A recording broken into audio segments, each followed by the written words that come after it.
keeps getting stronger. Can't wait any longer. Feels like the first time.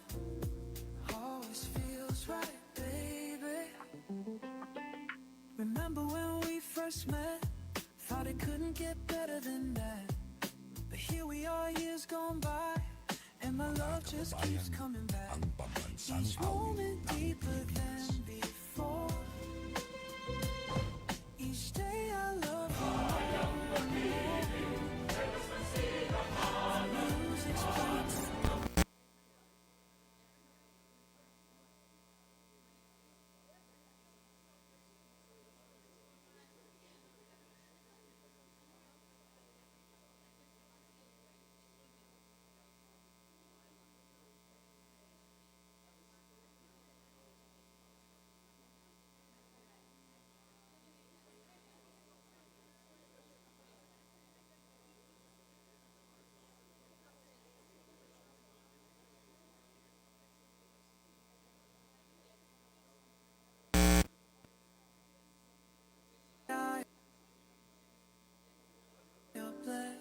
Every night with you feels like the first time. Can't believe you're mine, still mine. Every touch is brand new, every kiss feels true. Baby, this love just keeps getting stronger. Can't wait any longer. Hold me close tonight. Let me show you right how deep this love can go. Time keeps rolling by, but my heart still flies when you walk in the room. And I know for sure that I couldn't ask for more than what we have found.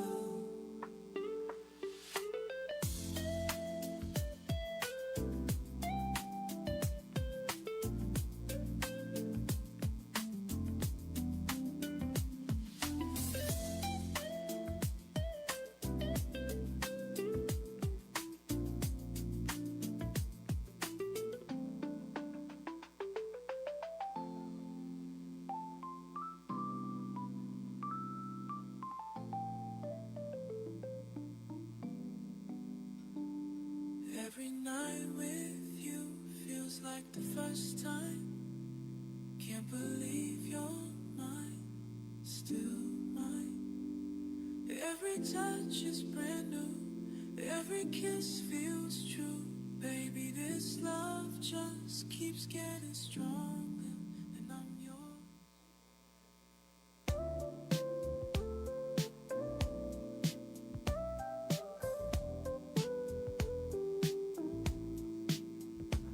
Moving slow across the floor, all alone but wanting more.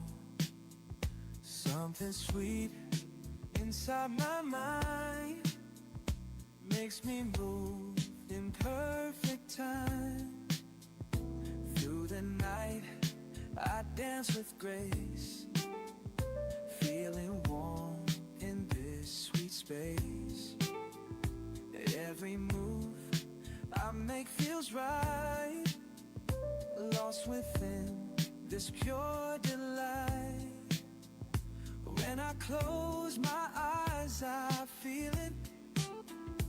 When I move my feet I mean it.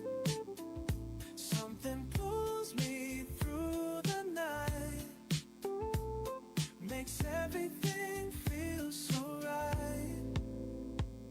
Your love keeps me moving, your love keeps me smooth and groove. Your love keeps me moving, keeps me moving. Can't stop this feeling, can't stop improving.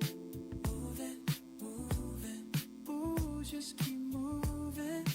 Grooving, grooving, baby keep grooving. Spinning slow and feeling fine.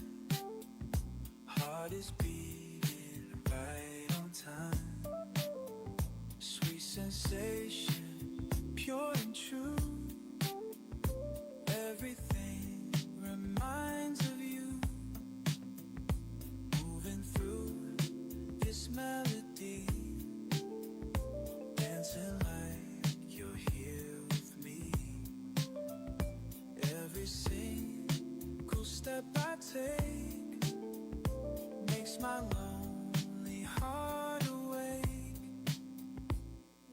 close my eyes, I feel it. When I move my feet, I mean it. Something pulls me through the night, makes everything feel so right.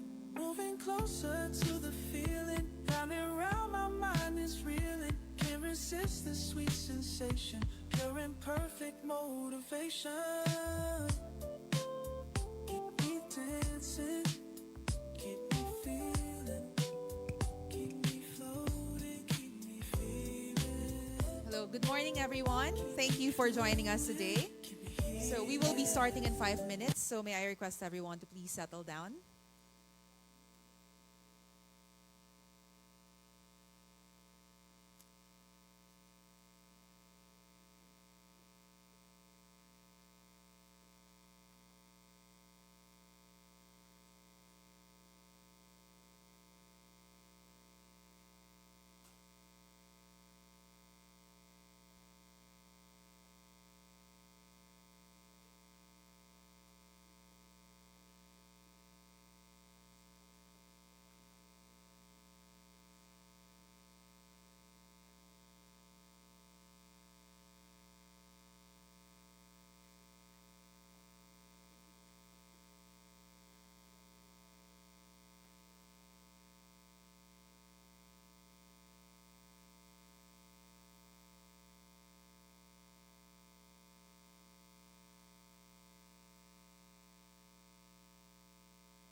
Please all stand for the Philippine national anthem to be followed by the French national anthem.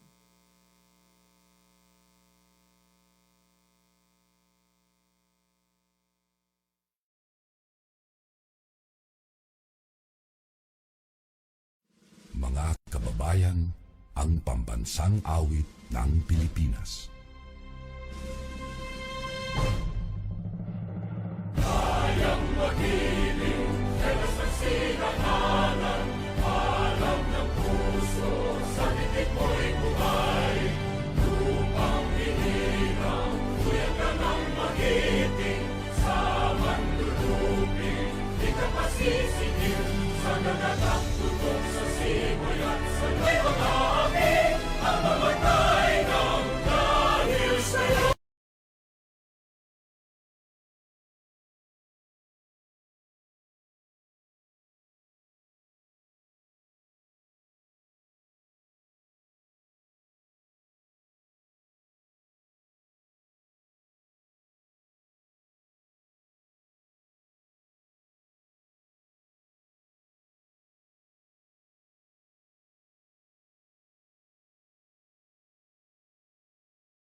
The government, the private sector, the academe, and the think tanks. Welcome to our forum on strengthening Philippines-France cooperation for a sustainable blue economy. I am Joyce Reyes. I'm the Deputy Executive Director for External Affairs of the Strat-Based Institute, and I will be your host for today. So this event is organized by the Strat-Based Institute in partnership with the French Embassy in the Philippines. So this is also a hybrid event. So thank you very much for joining us here in the venue this morning. And thank you as well to everyone who's also watching us live via Zoom. And thank you very much for joining us. So in June this year, France will host the highly anticipated United Nations Oceans Conference, dedicated to accelerating action and engaging key stakeholders in the conservation and sustainable management of ocean resources. Now, prior to this very important conference, we have been holding the Blue Talks series, where we discuss the bilateral cooperation between France and the Philippines, particularly in the sector of biodiversity.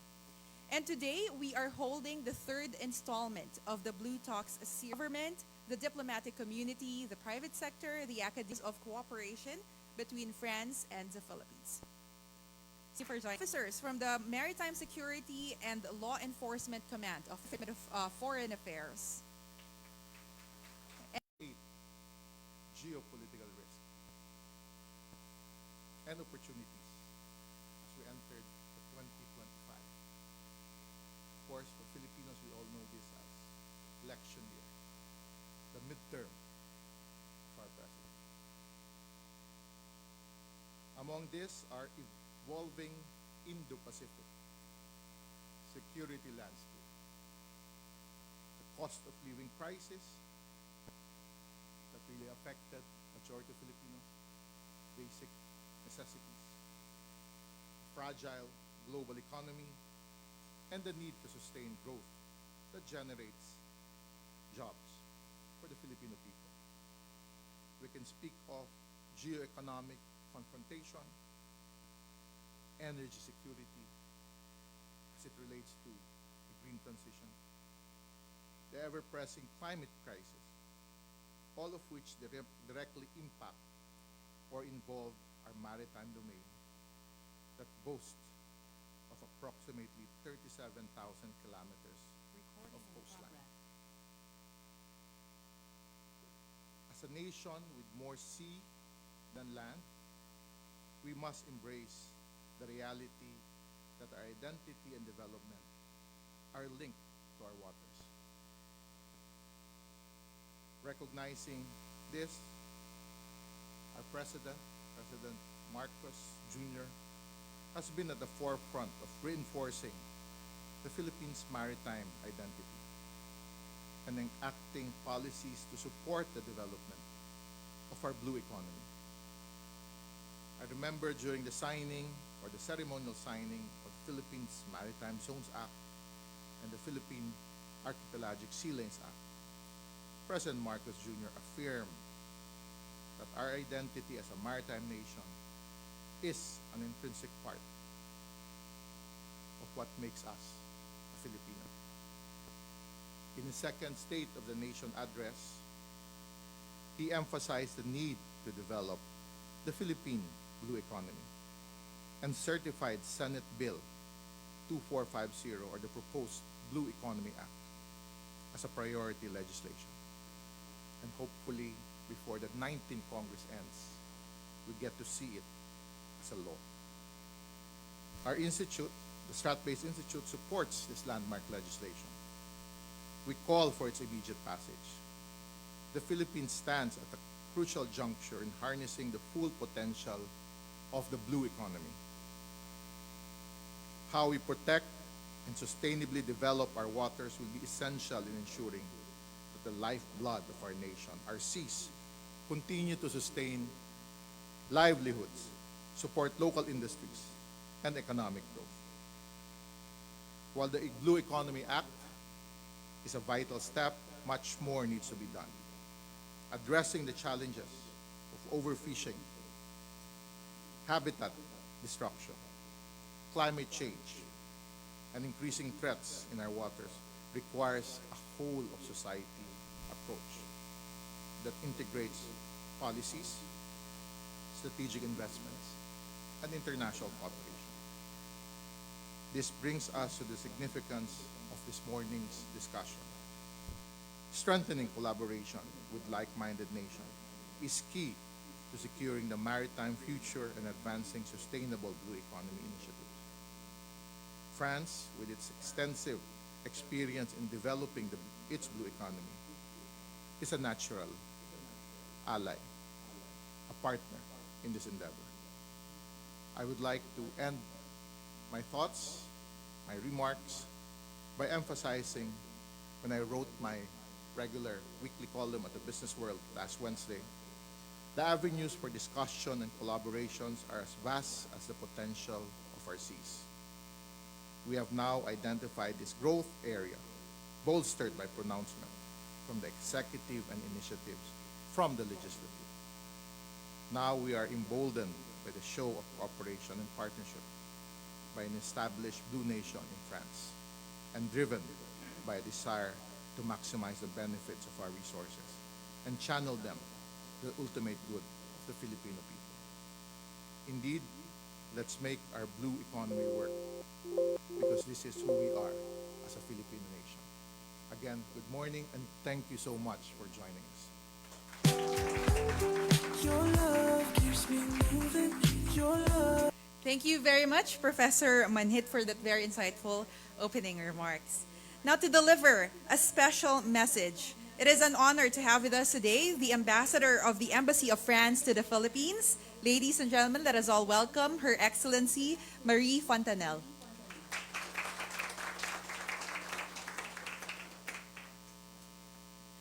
Good morning, everyone. Magandang umaga sa inyong lahat, et bonjour.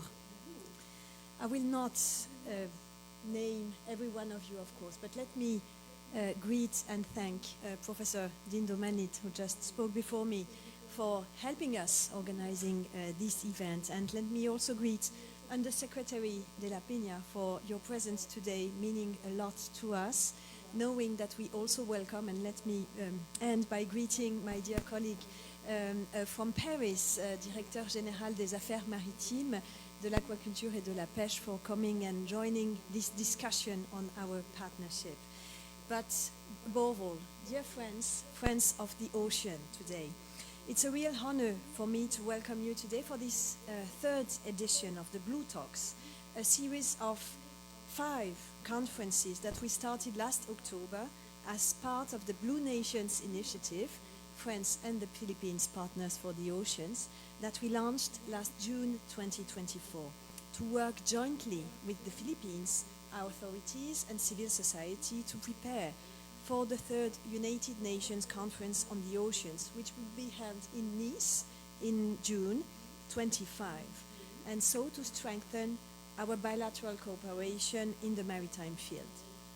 These forums are crucial gatherings that allow us to collectively address the challenges we face and explore solutions through the deepening of our bilateral cooperation in areas where France and the Philippines share so much in common.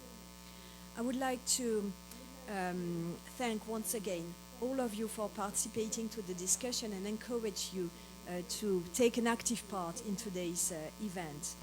France and the Philippines share a long history of advocating for climate action, environmental protection, ocean preservation. 10 years ago, our two countries launched the Manila Call to Action for Climate Change, inviting nations worldwide to gather in Paris for the COP21, leading to the success we know, the Paris Agreement, whose 10th anniversary we are celebrating this year.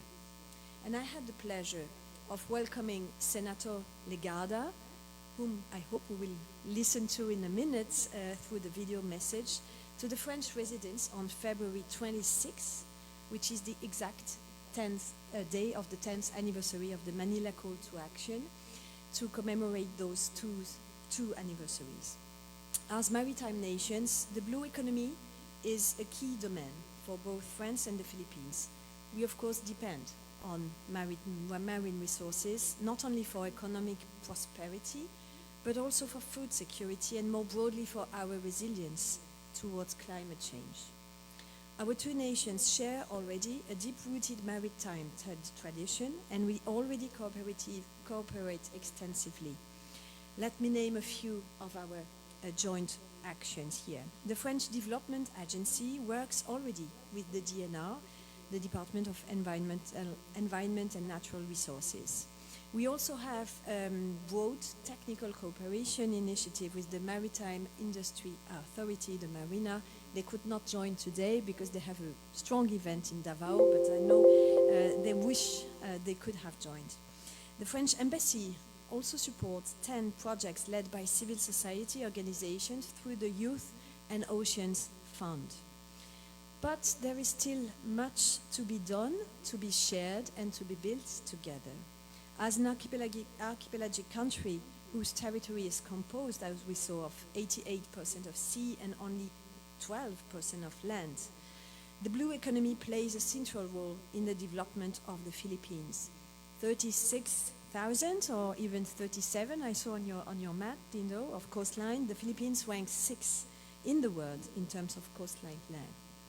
But the blue economy, as a key driver of growth, represents both a tremendous opportunity and a major challenge. Indeed, the exploitation of marine resources inevitably raises the question of their sustainable management, as we depend on them. The over-exploitation of certain resources, particularly fisheries, threatens the balance of ecosystems that are increasingly fragile due to human activity and climate change, endangering the future of coming generations. Our shared responsibility is to combine both economic development with environmental protection. No state should have to choose between economic growth and climate and the planet. This was made very clear by President Macron in the pact, for peace, the Paris Pact for the People and the Planet in June 23. During these 2 hours of discussion, we will not be able to cover all aspects of the blue economy, of course. It would be impossible as it encompasses so many sectors: fisheries, aquaculture, of course, tourism, maritime transportation, energy, many others. We have already had the opportunity to address some of these topics in the 2 previous Blue Talks, and we will continue anyway to do so in the next ones. This is why we had to choose, and we have chosen to focus our discussions today on 2 strategic areas. First is the crucial question of balancing resource exploitation with their protection, focusing primarily on fisheries resources. What challenges do we face, and how do we succeed or fail in addressing them? How can we work together to find more effective solutions? In this presence, I announced of the Director General of Maritime Affairs, Fisheries and Aquaculture of France among us is a valuable opportunity to exchange views on our respective models and promote the sharing of knowledge and experiences. Second, we wanted to explore new sectors of the blue economy that could be sources of growth and cooperation, particularly the accessibility of resources located within the EEZ of the Philippines, including disputed areas. These issues raise significant political and geopolitical concerns, of course. We do not have immediate answers, but they are of utmost importance as we seek sustainable solutions or alternatives. Given those challenges, I firmly believe that deepening cooperation between France and the Philippines, and also other partners, of course, can bring part of these answers. France is fully committed to this dynamic, bringing its expertise in marine resource management, innovation for sustainable ocean exploitation, and the fight against illegal fishing. We are convinced that dialogue and the sharing of best practices are key to building a future where economic growth and marine ecosystem preservation go hand in hand. Today we have a unique opportunity to exchange ideas, collaborate, lay the foundations for strengthened cooperation. I'm confident that our discussions will lead to innovative initiatives and an even stronger partnership between our 2 countries. Thank you all for your presence, your commitment, your presence or also remotely online. Thank you anyway, and I'm looking forward to listening to very fruitful discussion and to the progress we will achieve together. Thank you so much for your attention. Maraming salamat po and mabuhay.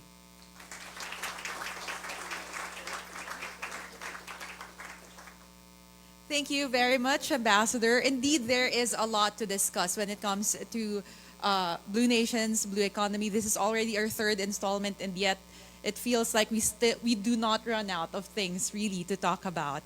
As maritime nations, both the Philippines and France rely heavily on the resources within their EEZs and also face similar challenges in marine resource management.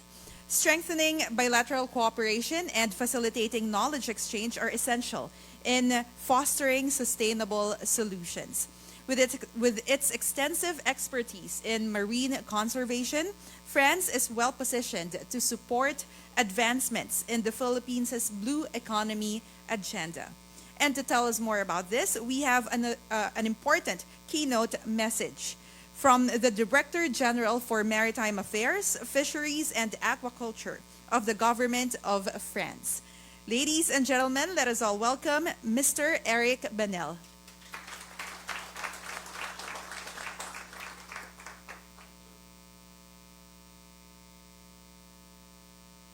Bonjour à tous. Good morning, everybody. I'm very, very happy to be with you today here in the Philippines. And I'm Eric Banel. I'm the Director General of the French Maritime Administration. So maybe to begin, and I'm sorry I didn't put a map on the screen. I would like to insist on something that links France to Philippines more than we usually know.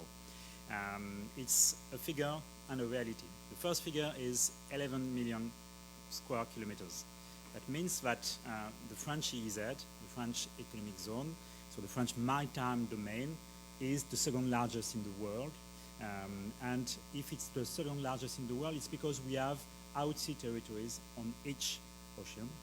So we are coastal states in the Pacific, we are coastal states in the Indian Ocean, in the Atlantic, and even in the Antarctic. That means that we are present everywhere. We are, if you put all these islands and mainland France on a map, we are an archipelago. So we are like the Philippines.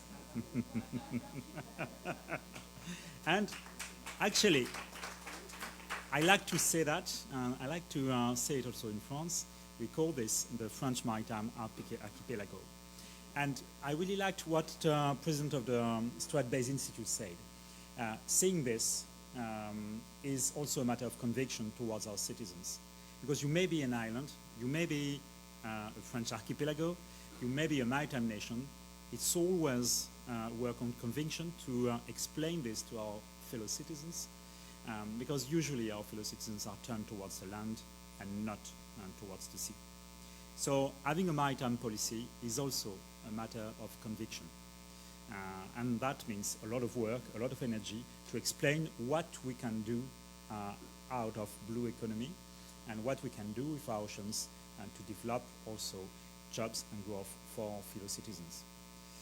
As you may know, blue economy is defined by several definitions, but the main one is the World Bank one, saying that blue economy is world-wide sustainable use of marine resources for growth and jobs while preserving the oceans. So you have in this definition the idea of sustainable use of marine resources, but also of protection of the oceans.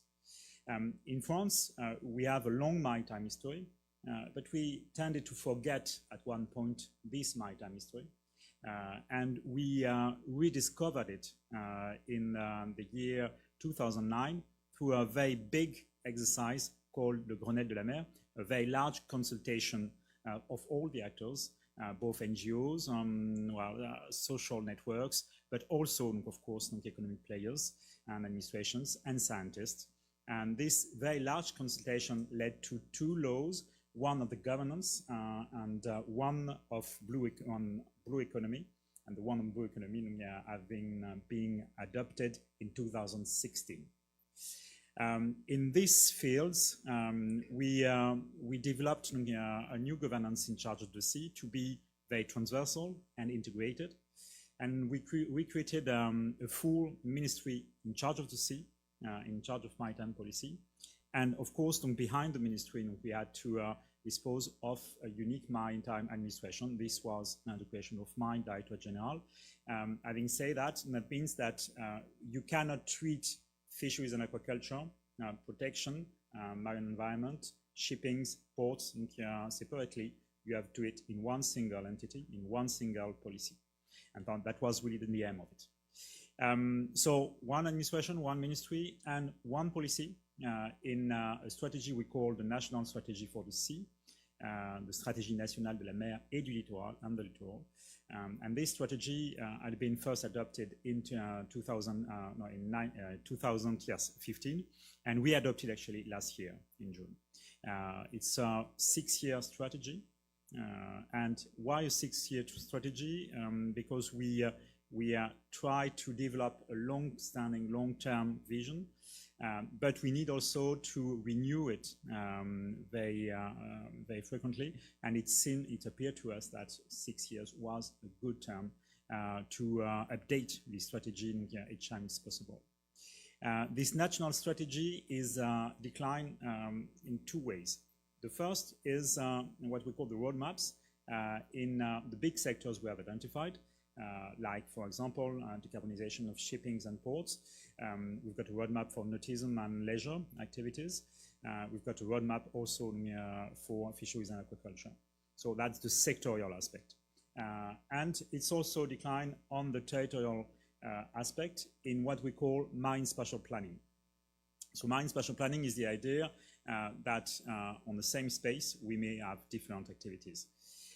Why? Because behind blue economy we have different uses of the sea. One is growing very fastly in France, very fast. It's renewable energy.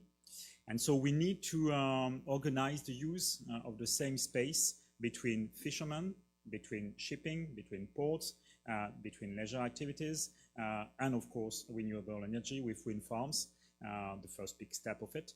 And President Macron decided to have a 30-year plan to develop renewable energy in France with 45 gigawatts for being installed before 2050. That means that we'll have at the end of the 2040s, if we go to this period, we will have at least 25 wind farms around mainland France. And we have also a plan for our sea territories.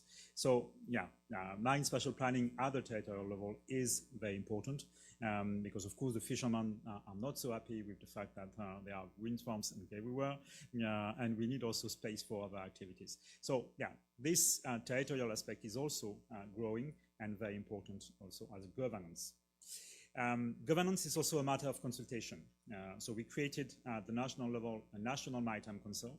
And we have at the territorial level, so for each region, sea basin, we have a regional also council with all the actors, the players, the NGOs, and the social unions also. So all this working together. And it's, while working, it's efficient because people are working on a daily basis together. And this helps to alleviate the difficulties we may have in coordinating all the activities. This national strategy was built on 4 main axes. The first one being carbon neutrality. So it's a main objective, of course, in France right now. So we call it also decarbonization of all activities. That's the first objective. The second objective is biodiversity and protection of the sea. The third objective is blue economy, what we're speaking of today. And the fourth objective is the social aspect.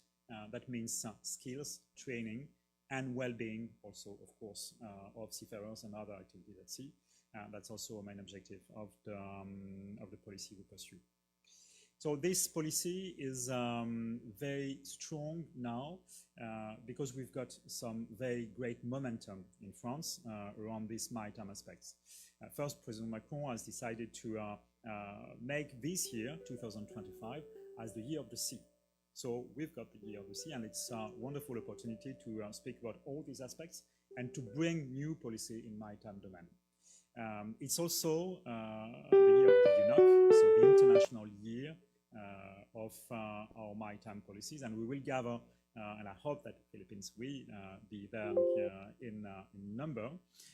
We will gather all delegations from different states in Nice to speak about the protection of the ocean and blue economy. And we'll have two big moments actually. We've got one in Monaco, and one in Monaco is dedicated to blue economy and financing blue economy. The three first days of this week of June commencing on the 9th.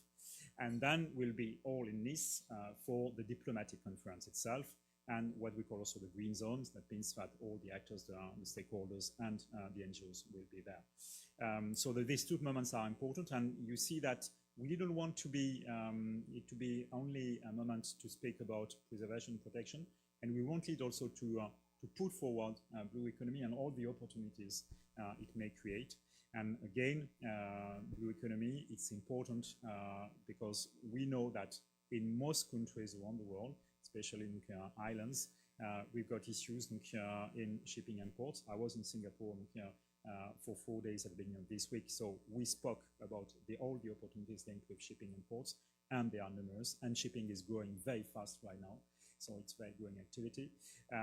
So we have fisheries and aquacultures, and for me it's very important, and we insist on food sovereignty, and so of course that's a part of it. And we have also biotechnologies, we have also research at sea, and we have also extraction, and maybe we will come to that in this discussion. So all these activities and the potential it represents has to be grasped. That means that it's up to us to seize these opportunities. That means work in different directions. So first we have to know about them. So we need to have a research capacity. We need to go into it. And like to say that ocean is still an area where we know a few, we know very few of what happens below. And especially if we go in very deep, we don't know almost anything. And my prison minister likes to say that we know Mars, the planet Mars, more than we know the abyss of the oceans. And so that's reality. So knowledge is the first step in any case. But we have also to be very attentive and vigilant about innovation also. So the government must fund and sometimes it represents a lot of money in research and in innovation, because innovation allows you to go deeper, to go further, and to know more also about what happens. And innovation means, for example, and that was one of the reasons of my coming to Singapore, we work about decarbonization, and we are looking now, it's very interesting moment in history, about the new fuels, the new types of propulsion, and so the new ships of tomorrow. Of course, ships are very polluting if you only use fuel, but tomorrow we'll use biomethanol, bioammoniac, hydrogen, sometimes electricity, and we are preparing that, and this is a very important step. And actually I will be next week in IMO in London for the negotiation of these new goals of decarbonization for shipping. And tomorrow the ports will have also to adapt. That means that if we have new fuels, the ports will have to equip. They will have also to have the capacity of bunkering that they lack today. So it will create a move towards a lot of investment, a lot of equipment, new ships, new ports. Another point I would like to underline in our national strategy is that we insist on training and skills. And that means that we cannot do anything, in fact, if we do not train, if we do not have the human resources behind. So we invested a lot in maritime schools, both at the secondary level, but also in high schools and university schools, so maritime academies as we call them, to create both the capacity of research and innovation, but also the capacity to work on the new ships and to develop the new skills we need in our ports and also in fisheries and aquaculture. So the training, the skills, the capacity to attract people towards the sea is really key, essential in what we are doing. And I would like to emphasize the last point. We need to attract people to our sea careers, to our jobs at sea. And this is the link with what I said earlier and what President of the Stratbase said just at the beginning of this day. Convincing our citizens means we have to attract them, we have to get them, to drive them into maritime affairs. We need young people to go to our careers.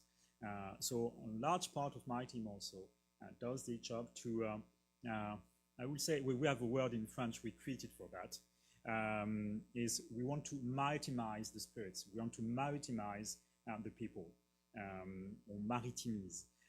And the idea behind is that we need to explain what we are doing today, actually. We need to convince, and we need to drive them into this new opportunity that created in the maritime domain. And in the maritime schools today, we are very open to welcome people. And usually I say, not only from the coast, because it's an easy task. And when I was with the BEFA yesterday, they told me, well, we have a lot of fishermen. And I say, well, where do they come from? Well, usually they are children of fishermen. Yeah, okay, this is the easiest part of the job. Well, I want people from Alsace in France, from the really deep mainland near the German border, to become seafarer because they want to be. So that's my main objective. So thank you. I will not be too long. So we need a strong governance. We need to know where we go, and we need to assume the fact that we are blue nations, that we are maritime economies. And if we do that, it's a wonderful potential for growth and jobs in our two countries. And I hope that France and the Philippines will share this in the future. Thank you very much.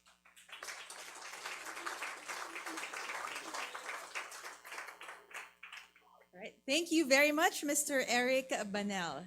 Definitely, we have to maritimize our people. And I think if Mr. Eric is looking for people to maritimize, the crowd here right now in this room is, I think, a very good target market for that, sir. And definitely we agree because we have a lot of opportunities really in blue economy, not just in innovation and the utilization of marine resources, but also in the sustainability and protection of our maritime environment. Here in the Philippines, we have placed a significant emphasis on developing our blue economy under the current administration.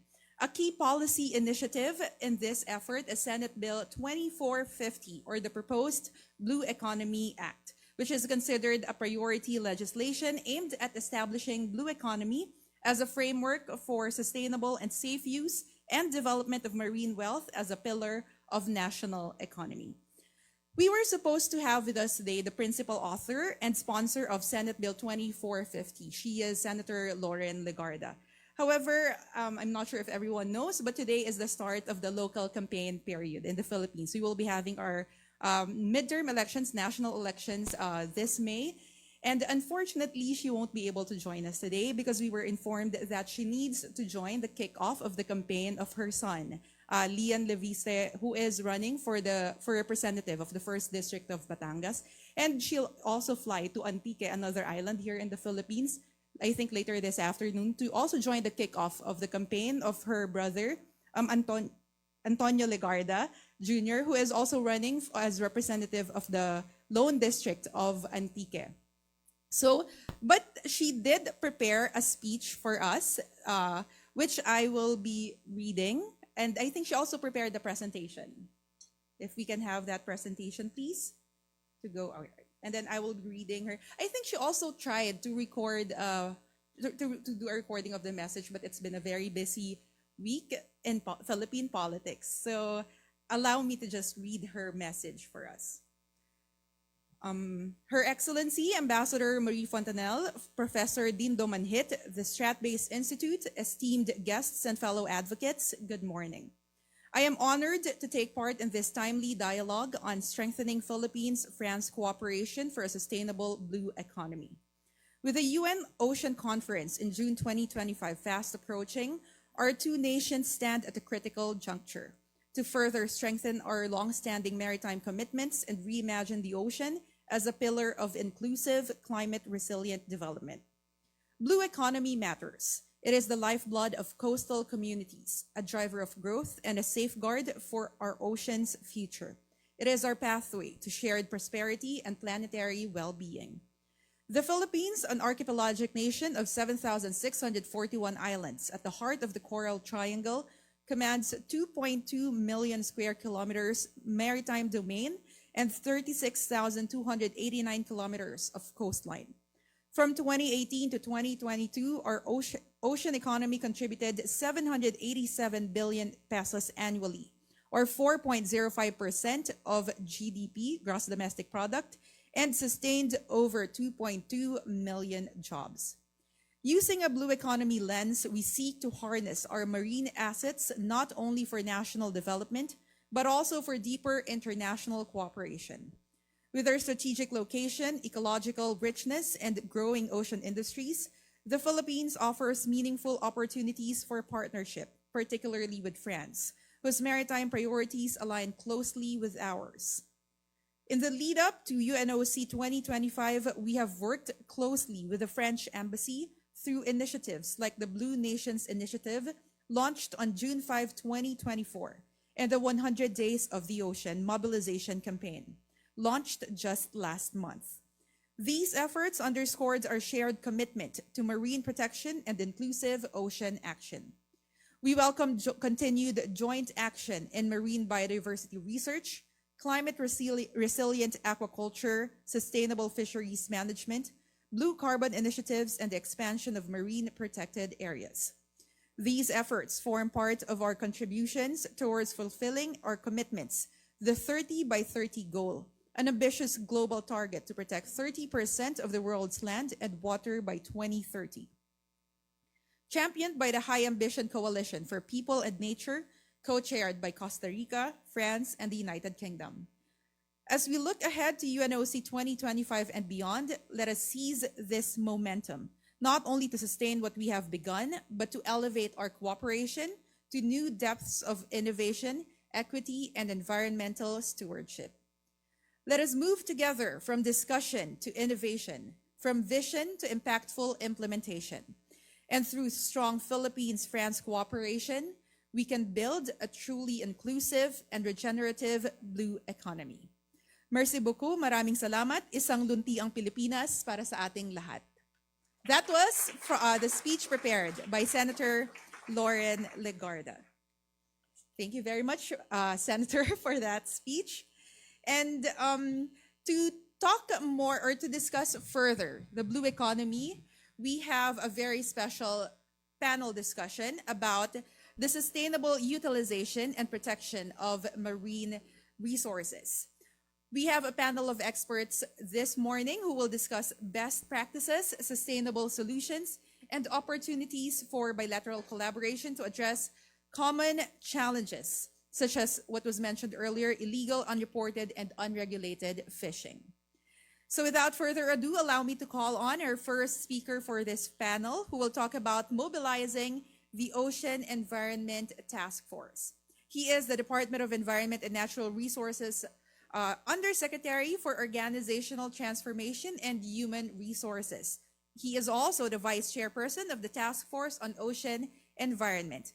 Ladies and gentlemen, let us all welcome Undersecretary Augusto de la Peña.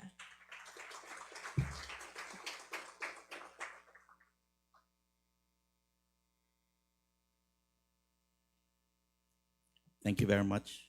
Before anything else, allow me to greet, of course, our hosts, Her Excellency Marie Fontanelle of the French Embassy to the Philippines, the organizers, of course, co-organizer, Professor Victor Andres Dindo Manhit of the Strat-Based Institute.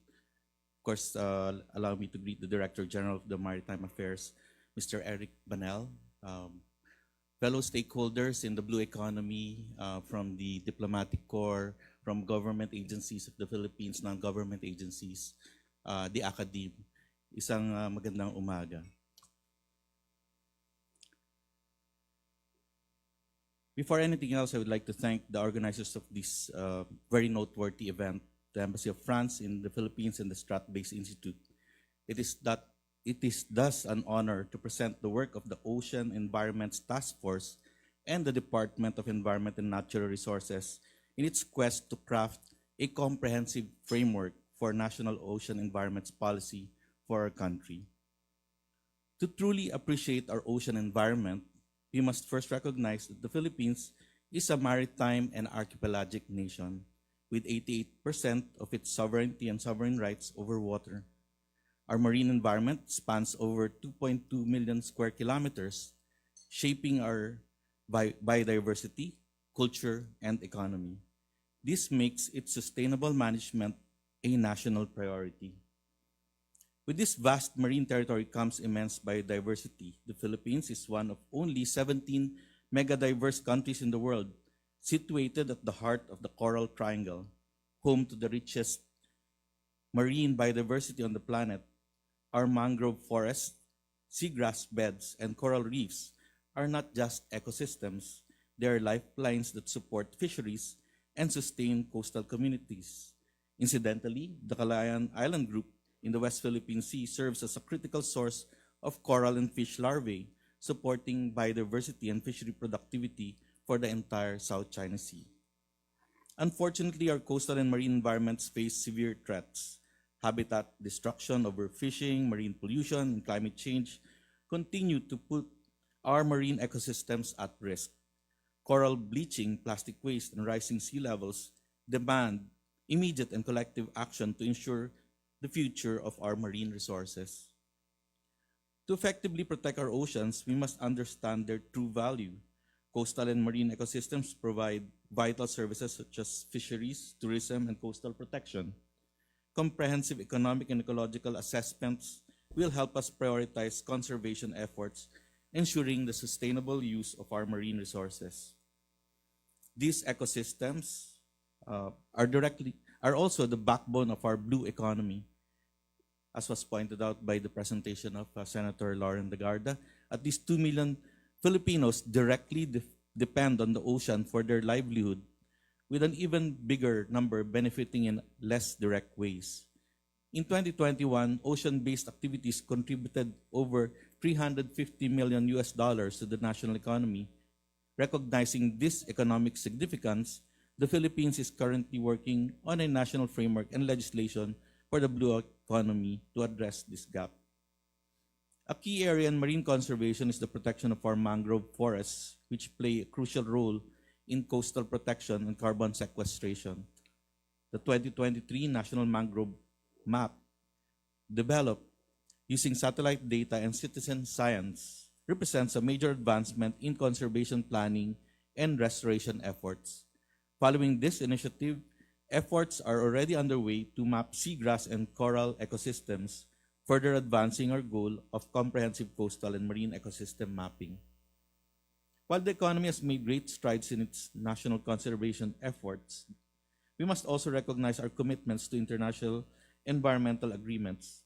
As a signatory to various global frameworks such as the Convention on Biological Diversity and the United Nations Sustainable Development Goals, we are obligated to align our policies and actions with these international commitments. Beyond our national borders, we acknowledge the shared responsibility of ocean governance. With over 64% of the world's oceans falling beyond national jurisdiction, international cooperation is crucial in ensuring their protection. Strengthening our role in regional and global ocean governance, research, and policy development is imperative. These international commitments set the stage for the creation of a more unified and effective ocean governance strategy at home. Our ecosystems are interconnected from ridge to reef. Yet, despite our marine biodiversity and conservation efforts, many of these development activities still do not consider these linkages.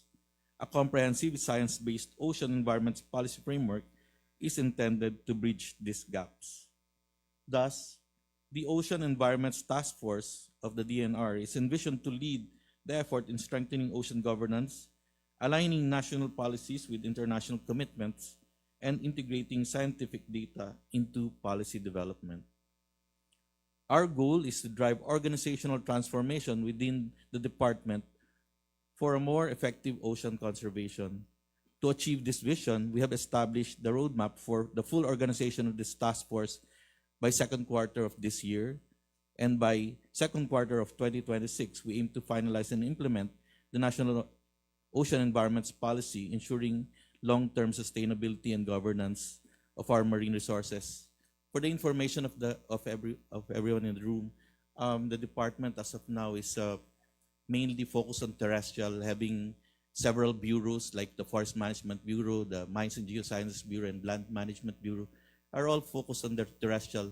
But of course, only 12%, as we can see, is over land, and much of our territory is overseas. Hence, the possible and the future plan to create a bureau for an oceans bureau within the Department of Environment and Natural Resources is in the offing.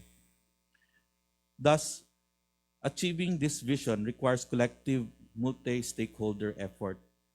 Of course, from policymakers in strengthening our marine regulations enforcement and hopefully the legal framework with the Blue Economy Bill, from businesses in terms of investing in sustainable ocean economies, from communities and individuals supporting conservation efforts, reducing plastic waste, and advocating for policy changes. Today's discussion is quite timely, as strengthening cooperation between the Philippines and France is a significant step towards a sustainable blue economy. France is a recognized leader in marine conservation, innovation, and sustainable fisheries management.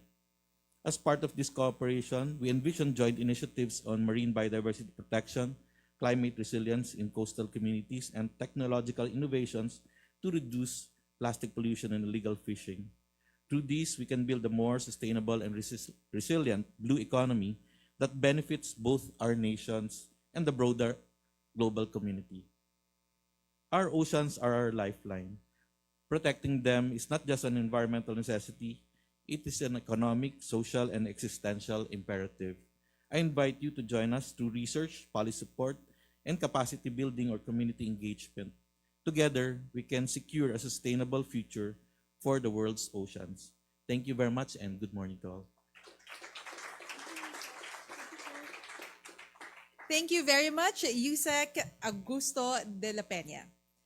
Our second speaker will talk about how we can harness ocean resources without compromising marine health. She is the Campaign and Research Director of Oceana Philippines, and she traveled all the way from Cebu today to join us this morning.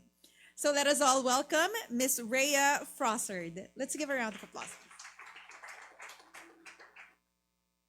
Bonjour à tous. Good morning. Mabuhay.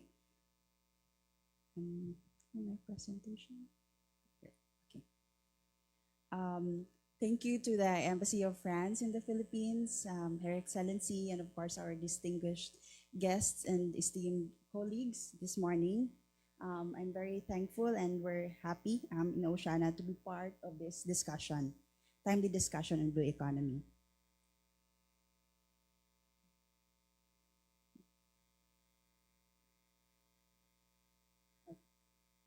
All right, so the Philippines relies on its oceans for food, livelihoods, and ecological balance. But our marine resources face growing threats from overfishing and habitat destruction to the growing impacts of climate change. As we say, it's beautiful, but it's also tough. Today, I want to emphasize the importance of balancing economic utilization with strong protections for marine ecosystems, ensuring that we have developed our blue economy, but we do not also compromise the health of our oceans and the millions of fisherfolk that depend on it.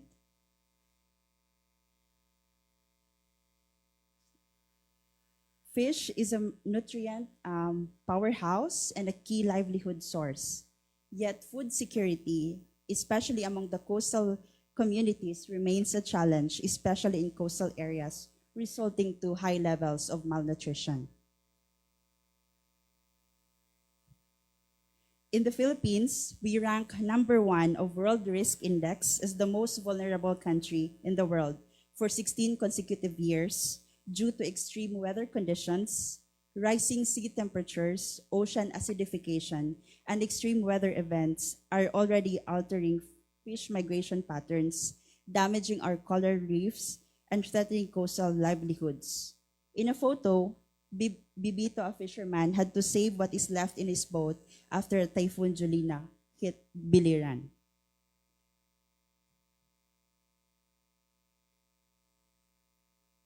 Small-scale fishers are the backbone of the Philippines fisheries, 2.5 million strong, making about 85% of our industry and supplying nearly half of our fish.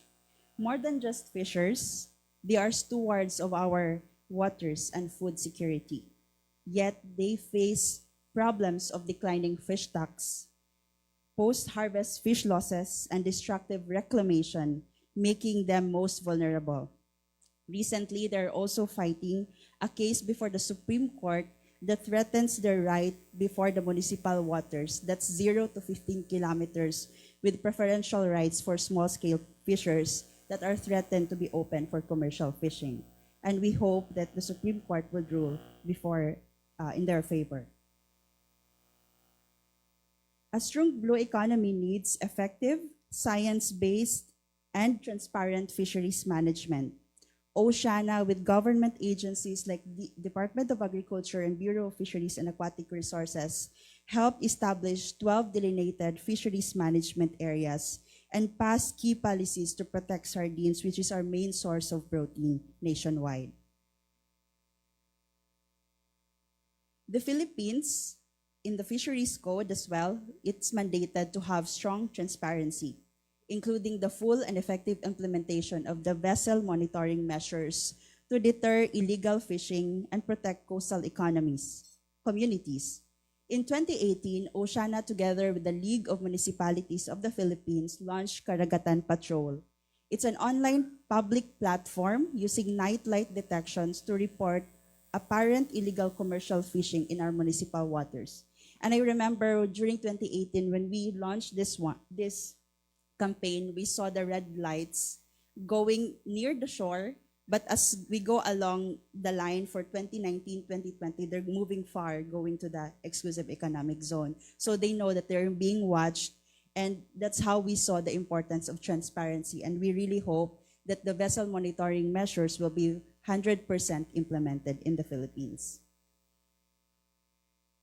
Our study also in Northern Samar and Samar, high poverty, high malnutrition areas where I'm closely working with them and the communities, found that 40% of our fish catch is lost due to poor storage and handling. In island communities, there's no ice, and fish are often left on pavements, exposed to sun, flies, and dust. I will be presenting this study at the One Ocean Science Congress in Nice, so I hope some of you can attend. But we will also share this study. And we know that the President, Ferdinand Marcos, is also prioritizing to address the post-harvest fish loss in the country. So we hope that this will be focused on, because this is really one of the most challenging realities in our island communities. A thriving blue economy needs strong partnerships. I urge continued cooperation between France and the Philippines to fight illegal fishing, protect marine biodiversity, and promote sustainable and climate-adaptive technologies. Protecting our oceans and ensuring food security requires collaboration among communities, policymakers, and global partners. This is one of the communities where we're currently working. In Daram, Samar, it's the largest municipal waters in the Samar Sea. And fun fact, they're already integrating their micro-blue economy map in their area to see where they're going to implement alternative livelihoods for fisher folk, where they're going to look at investments for their blue economy. So you're welcome to visit. To harness ocean resources without compromising marine health, we must act together. Sustainable fisheries, strong governance, and science-based solutions are key to ensuring that our oceans remain abundant and resilient. I also emphasize here the role of women, especially in fisheries. While we advance transparency and sustainability in our waters, global action is vital. France, as a leader in marine conservation, can help promote landmark changes such as banning destructive fishing like bottom trawling in marine protected areas, which we have also banned in 2018 here in the Philippines for our municipal waters. By sharing best practices, we can keep our oceans abundant and resilient. France and the Philippines, as maritime nations, share both challenges and opportunities. By deepening our collaboration through innovative technologies, stricter law enforcement, and knowledge sharing, we can set a global example for responsible ocean stewardship. Together, we can protect our oceans while securing food, livelihoods, and a thriving blue economy for future generations. Daghang salamat, damo nga salamat. Merci beaucoup.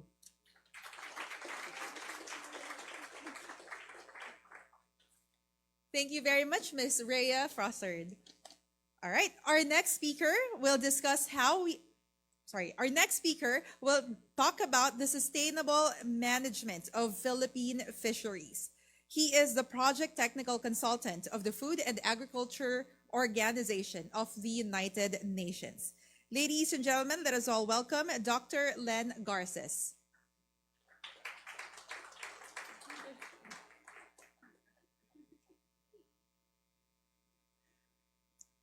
Good morning, and on behalf of Dr. Lionel Dabadi, the FAO representative in the Philippines, I'd like to thank the French Embassy as well as Stratbase for inviting us to share with you our work on securing small-scale fisheries in the support of sustainable fisheries management in the Philippines. In 2014, the FAO Committee on Fisheries endorsed the voluntary guidelines for securing sustainable small-scale fisheries in the context of food security and poverty eradication, or SSF guidelines. And the principles of these guidelines addresses policies, strategies, legal frameworks concerning small-scale fisheries, but also other matters affecting livelihood and fishing communities.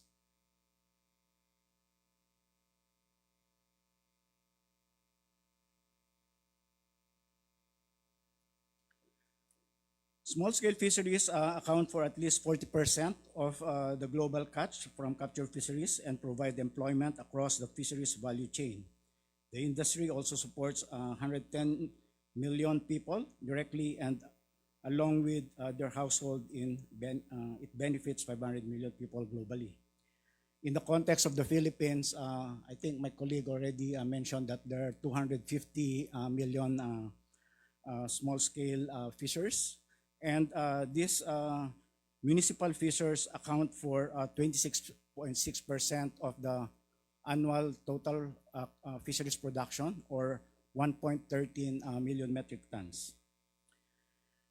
Recognizing the importance of the small-scale fisheries or municipal sector, the Department of Agriculture, Bureau of Fisheries and Aquatic Resources, and the Department of Interior and Local Government, Bureau of Local Government Supervision have agreed to collaborate with the FAO in crafting the National Plan of Action for Small-Scale Fisheries for the Philippines. And there is a brief that I gave to the Secretariat for you to see. Okay, so the NPOA SSF development process started in 2023 and completed in 2024, and included 6 stakeholder consultation workshops across the country covering the 12 fisheries management areas that were shown earlier by our colleague from Oceana. And we have engaged more than 250 key stakeholders, including fisher folks, fish processing organizations, government agencies, NGOs, and civil societies. I will not read this already because it's in the brief. These are the scope and vision of the SSF and POA, and basically it provides some guidance to local government units for development partners, and next, and the fisher folk itself. So the NPOA SSF thus provides framework for the implementation of human rights-based and the voluntary guidelines for securing SSF.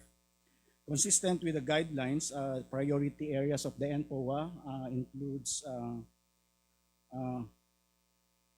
responsible governance,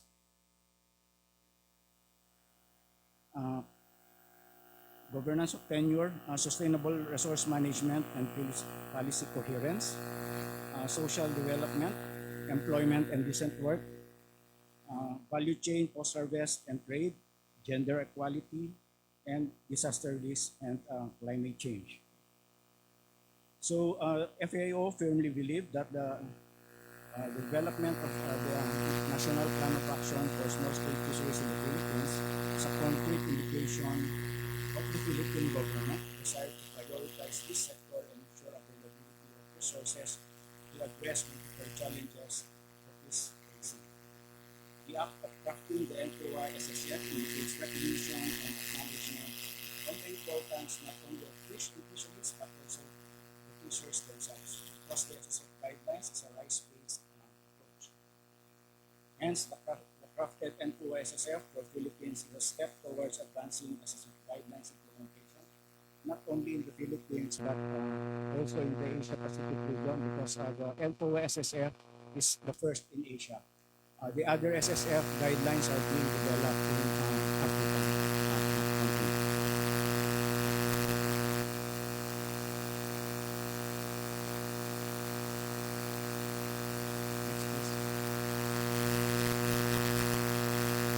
SSF guidelines and development for the country level NPOA are an integral part of FAO Bloat Transformation Roadmap, and which works towards effective management of fisheries and deliver healthy stocks and secure equitable livelihoods for all.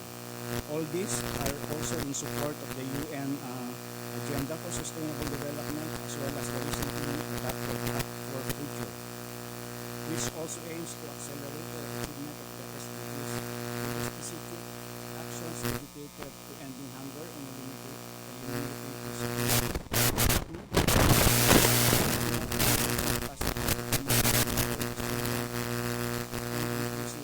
System, particularly SDG 13 and 14. So finally, FAO growing partnership between the government agencies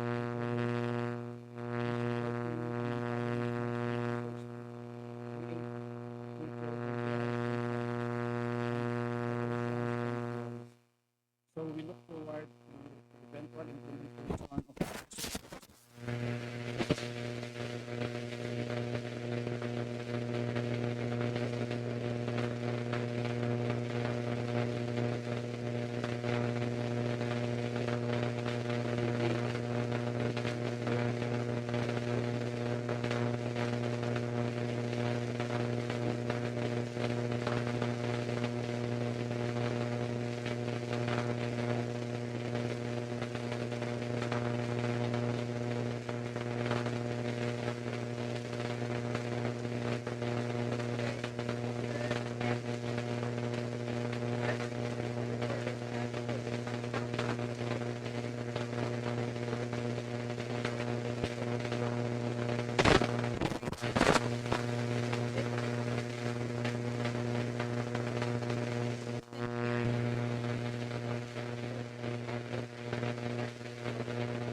Okay, so as a project, a European project promoting coordination and cooperation on maritime security and safety, we are promoting IORIS. As you can see on the left side, it is our logo of the information exchange and collaboration platform, which comes from Indo-Pacific Regional Information Sharing.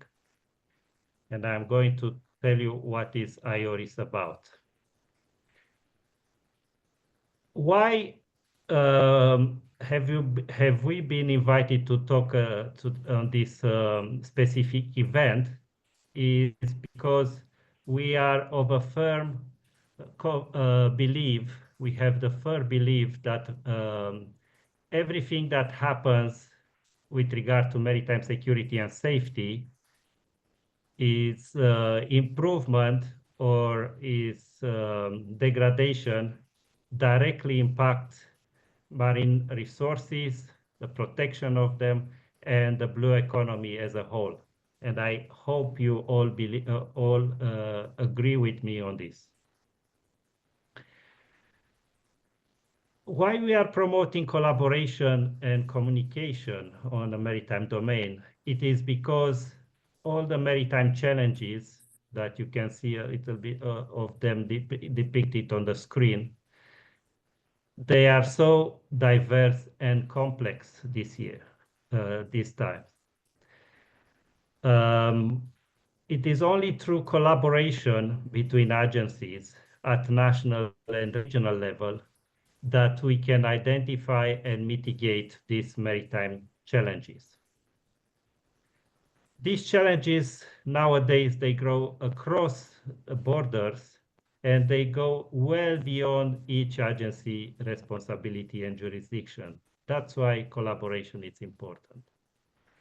And for us, the establishment of a robust maritime domain awareness, which is this MDA,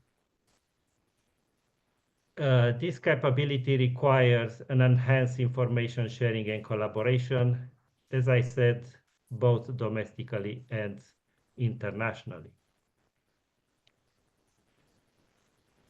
Primario project promotes, as I notified before, interagency cooperation at national and regional level across all types of agencies and across the Indo-Pacific, from the eastern coast of Africa to Latin America. We organize tailor-made exercises to support the use of IORIS, and we also work to implement the governance of IORIS at regional and national level. This platform is aimed to be handed over to the region, with the EU being the main promoter of it. IORIS, on the other side, is a platform that provides a secure and neutral, as well as zero-cost tool to support coordination and communication, and enables interconnectivity between all types of maritime authorities, particularly law enforcement, as I said, at national and regional levels.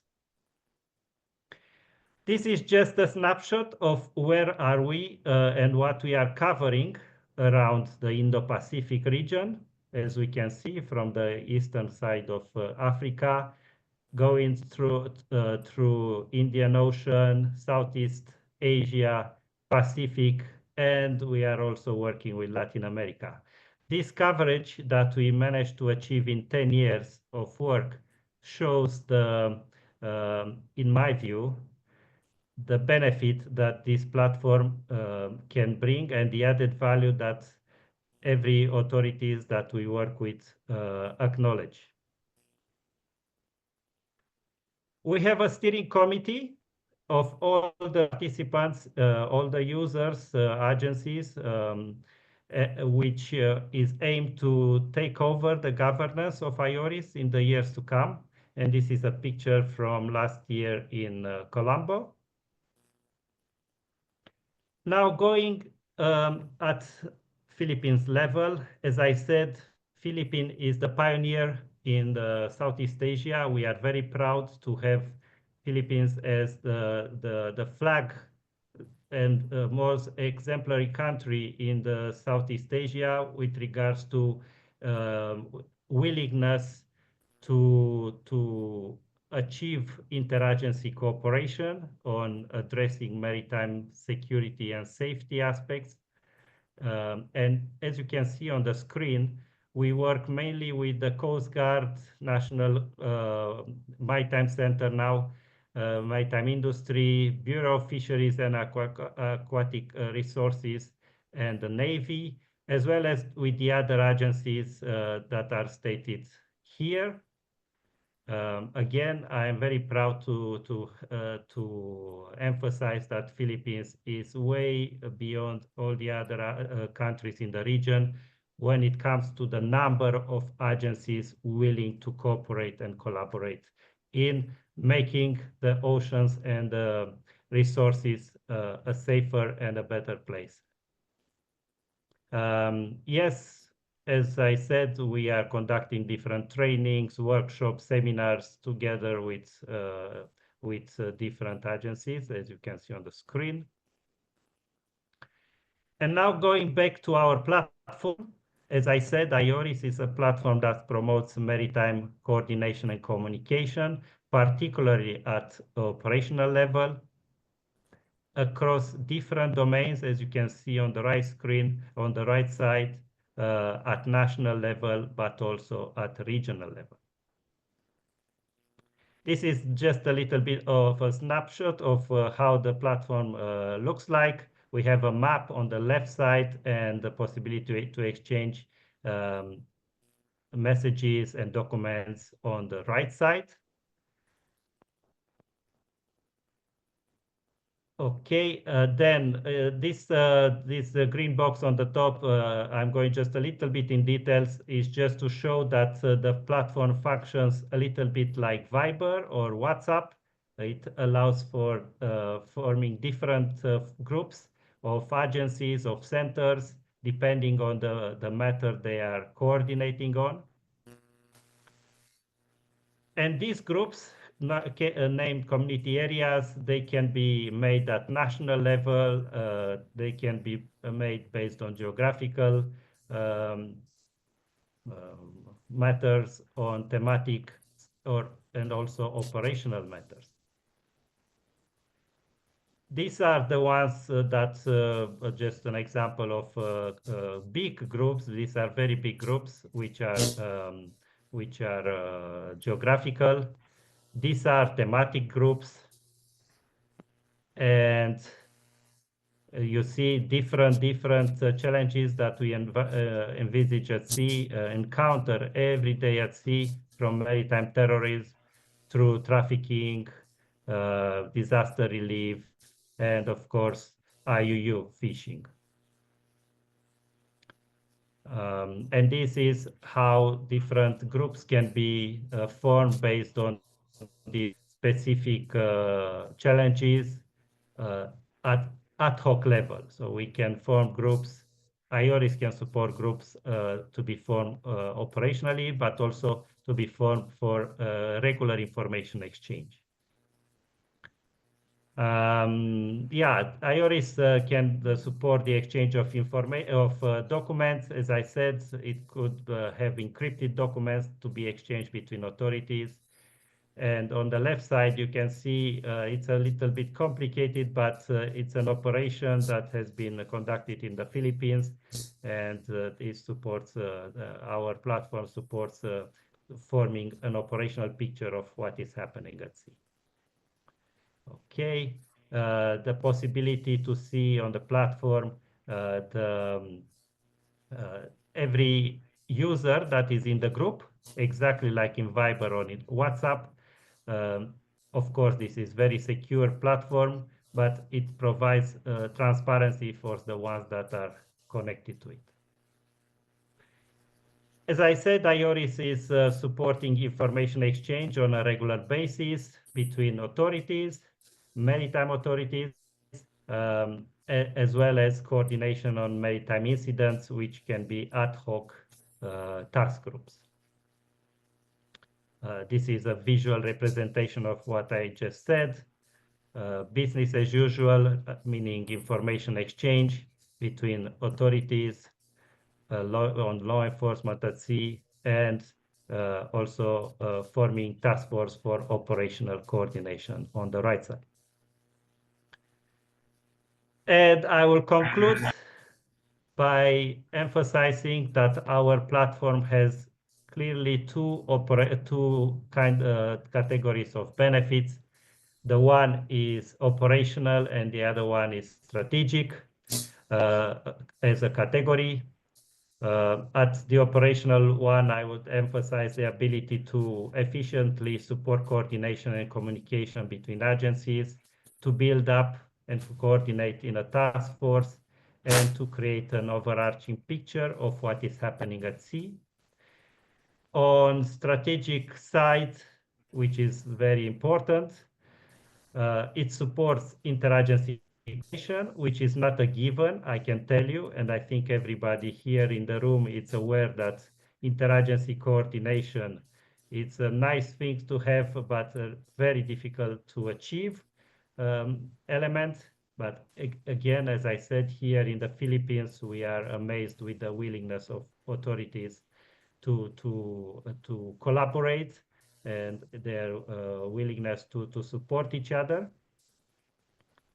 And the other strategic benefit that is worth mentioning is the possibility to strengthen maritime security and safety, and through this to allow for protection of maritime resources and facing a blue economy as a whole. And that was my presentation. I hope you heard me, because I don't know what I am doing here, but I'm definitely honored to be part of this event. Thank you very much.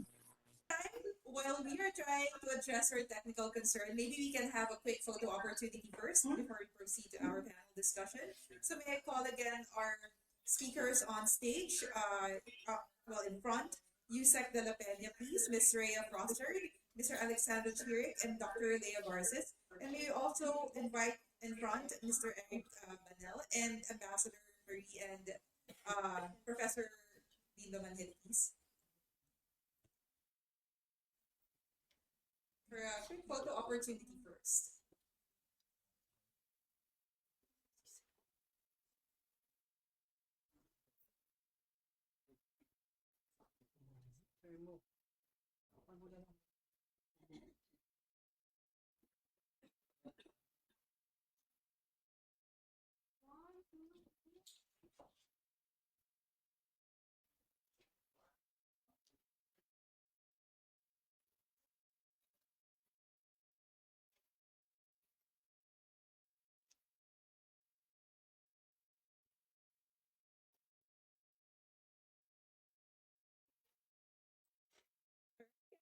Maybe we can try again. Mr. Cherry, can you hear us already?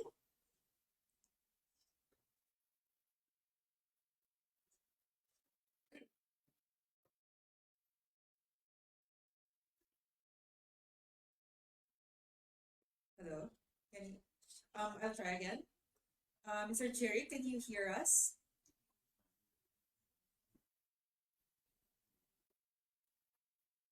Can you? Okay, I think he can hear us, but now we can't hear him. Seems like it. Yes, he's nodding, so he can hear us, but we can't hear him. We're getting there. We're getting there. Okay, but maybe we can invite our speakers on in front to sit, please. Yusek de la Peña, Ms. Rhea Prosser, Mr. Chirik is here, and Dr. Garces, and Mr. Banel will be joining us, I believe. Let's try again. Can you say hi? Mr. Chirik, can you hear us?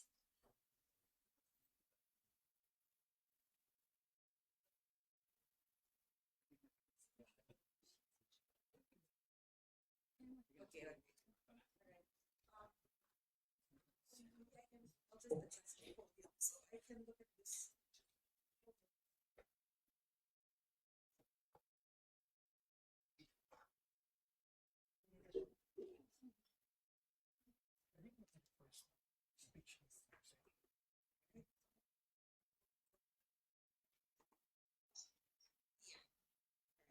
Right. Hello. Good morning, everyone. So I am joining the panel as well to moderate the discussion. Okay. So very insightful presentations. A lot of you talked about the different challenges that we face in the blue economy, particularly illegal, unreported, and unregulated fishing, climate change.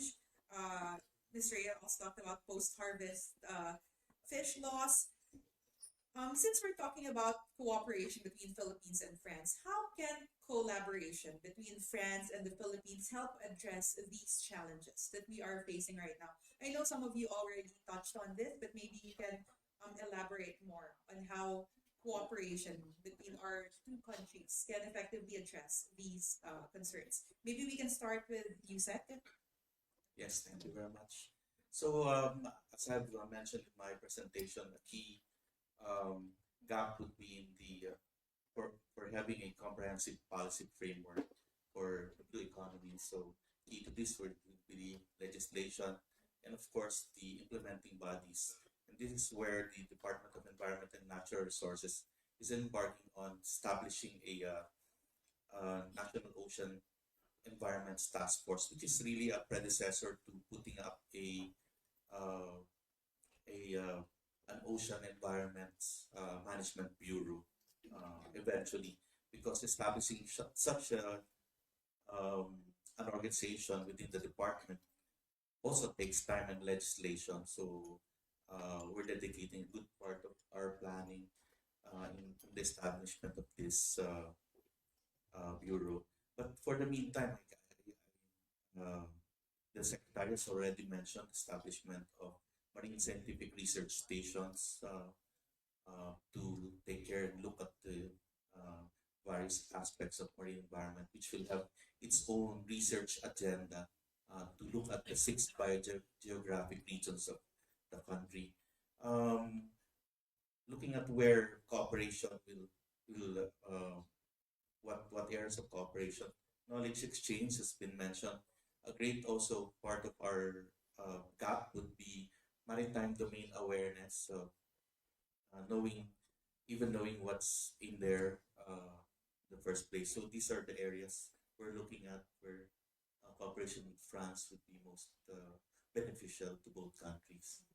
And maybe Ms. Rhea, we can hear from you, and then we can get the answer of our friends from France. Yes. Yes, I think I mentioned it in my presentation. So, sharing of examples, your practices, and our practices as well. Knowledge sharing, that's one. We're also looking at the policies. So, legal basis is very important for the Philippines for us to be able to implement something and put together agencies. So, perhaps knowledge sharing also on like how you're doing it in France, on how we can also learn it here in the Philippines. The other one is hosting international conferences like the UNOC or other agent or other gatherings that would be helpful for us to also share and elevate voices like the fishers, for example. And I'm thankful. I think UNOC also offered like funding for the small scale fishers, and usually when I attend international conferences, I'm always looking for Filipinos in the room, and usually there's no Asian fisher. So that's what happened, like for example, in IAFA in Rome. So I'm looking forward that we'll have fishers to also learn something, to be inspired, and not just think that they're really there's so many challenges in the Philippines, but at the same time, they also have to be acknowledged that they are the heroes for food security. So I think the knowledge sharing, legal aspect, and of course, opening conversation and dialogue for international events. Thank you. And we have already started that knowledge sharing and exchanging insights. Mr. Banel, what can you say about that? Well, first, thank you. And I'm very happy that this cooperation between Philippines and France is growing and is very interesting for us. I know that Madame l'Ambassadrice did a lot for that. And we have several fields of cooperation already in place, and we want to strengthen that. The first of which I can think is shipping. And I met yesterday SMSCGM, one of the first companies to have access to domestic waters here in the Philippines.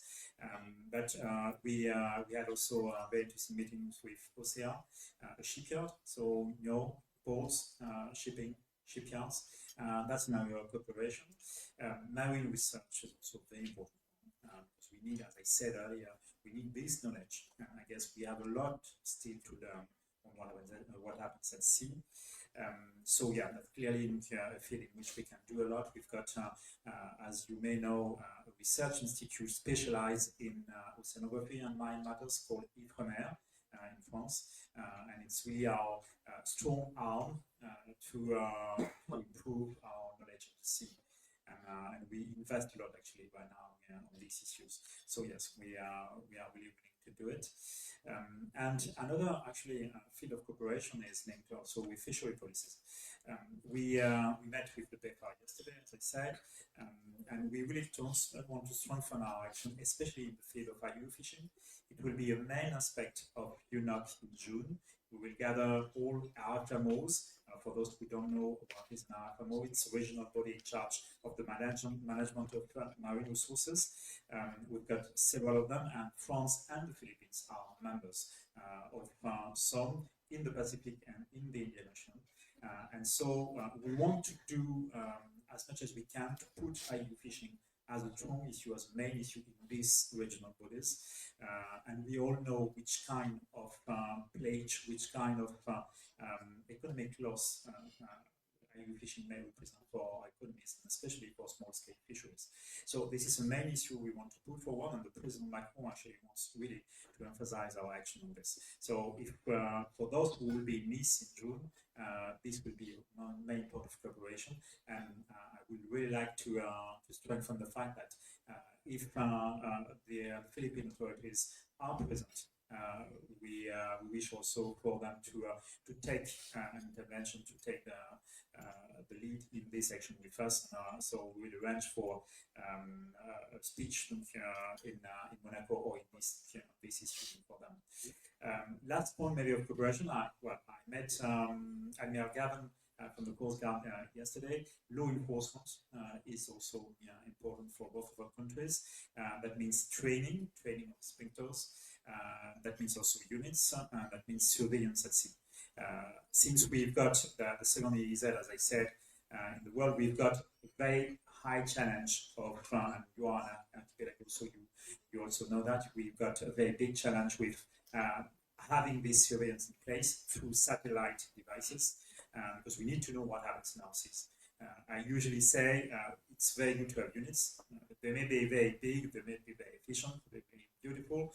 If we don't know where to orientate them, where to act, it's completely useless. So we need to have eyes on the sea to be able to act against fishing, to act against every kind of traffics, and to assess sovereignty where it must be assessed. So I know that for the Philippines also it's very important as an issue. So as you see, many fields of cooperation go together to act. Yeah, I saw Dr. Garces nodding his head when Mr. Banel was talking about fisheries. Sir, would you like to react to that? Yeah, in the view of for the small scale or the municipal fisheries sector, maybe technical support in terms of improving the fisheries registration. We know that the 2.5 million fishers that are registered are not the complete number.